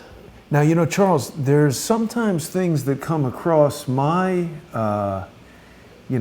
radar here that are maybe outside of the things that you're usually reading. Like, for instance, I still maintain my subscription to the Hollywood, essentially the New York Times, for whatever it's worth, of Hollywood, which is, of course, Variety, and they do have some interesting articles in there. This one is talking about how the Weinstein Company, they're trying to sell it, but the sale is in doubt because the New York Attorney General is filing a civil rights lawsuit, and then actually just now, while we were playing the pre-recorded segment with Harmon, they said that the suit details a culture of harassment and intimidation at the Weinstein Company. Now, I've never worked with the Weinstein Company. I've never worked on a film produced by the Weinstein Company, but I do have several friends who have, and I've been to events and things that are, celebrating the release of various Weinstein films. At one such event, I was in like the bar area of a restaurant where Harvey Weinstein walked in, and he was, just one of these people that just from observing him from 5 seconds of even interacting with somebody that he works with, who he's trying to like put that event together for the night, the guy is like 150% jerk. And this culture of abuse, or whatever they're saying, culture of harassment and intimidation, it was immediately apparent just from, being 5-10 feet away from the guy. Well, if you could can you put up the other picture for a second? The previous article? Yeah, because that's a picture. Look at that picture of him. He looks like a Ukrainian bodyguard to a thug, right? He's not an attractive man. I mean, what can I tell you? Now, maybe, I can't judge whether he was a gifted filmmaker or not. That's not my area. But, I could tell you as somebody who regularly bought and sold companies as an agent and then later as a principal, I would never take the assignment to try to sell this piece of garbage. The brand is poison. No one's going to want that. Unless, I don't even know whether, the property that may exist inside, the asset side, whether they're continuing. The films are valuable. The film library is probably valuable, but in terms of like buying it to move, Shakespeare in Love and all the Academy Award winning films that they produced are valuable, and to the extent that the company might have rights or ownership in that stuff. We're getting into business stuff that I don't know about, but like, in other words, buying that to go make more movies. Some investment group that I was involved with bought the name rights to Carol Co. Pictures, which in the 90s produced The Terminator and Aliens and all kinds of really, really famous films. Now, this was kind of like a low-budget group. They didn't buy the rights to those films. They just bought the name Carol Co., which was defunct at the time. But their idea was, people remember this brand, and when we put movies with that brand on it, people will think it's the same company, and it's a good way to make money. I don't think this brand has that value. Well, I was going to say, if this is an existing company, Weinstein Company, that presently owns the valuable library, the challenge is, if you can't sell the valuable asset and leave a husk of liabilities behind. That's the challenge here. You're taking the good with the bad. You can't do that. So you would have to... Could rebrand it. What is? In other words, if you bought all the films that they own and changed it to the Ortel Film Company. Or the Goodman. Or the Goodman Film Company, couldn't you do that? Or Crowdsource the Weasel. But like when AT&T changes its name to Singular or Verizon or whatever, like Time Warner just changed to Spectrum.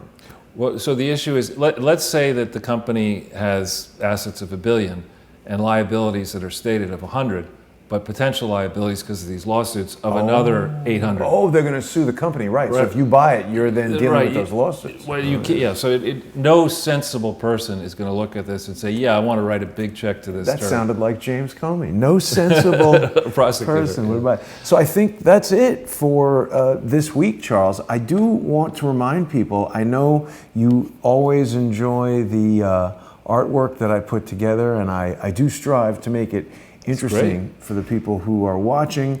And I want to remind everyone that if they admire this stuff, you can order almost all of the Sunday with Charles graphics and certainly other graphics on a variety of handsome items.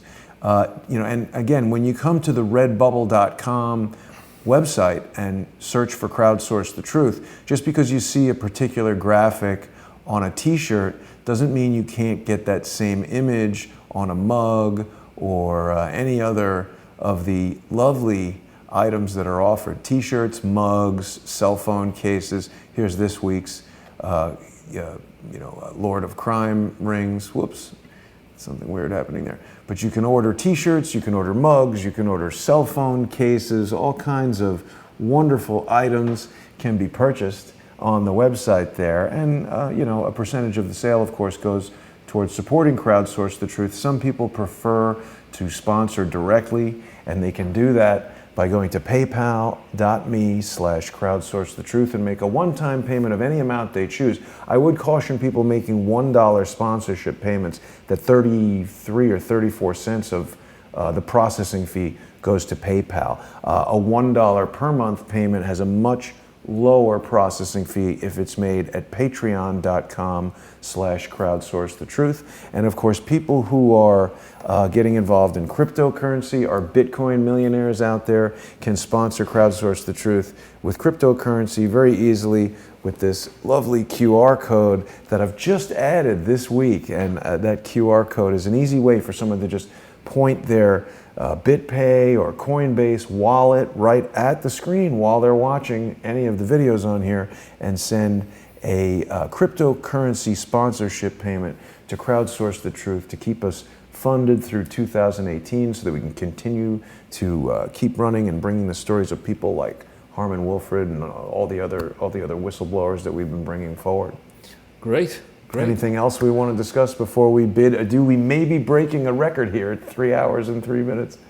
No, I think 3:17 was the longest. 3:17, so we're getting it in under the wire. I want to thank the still over 1,300 people watching on YouTube, and I can never tell how many are watching on Periscope. This says 52, but then when I turned it off, it says there's like 1,000 views, so I don't know how that works. But thank you, Charles. My pleasure. Thanks everyone for watching. I will see you tomorrow. We got a big week coming up. Lots of CIA whistles getting blown. So it's all on Dead Man Switch. So don't bother trying to kill me. See you later.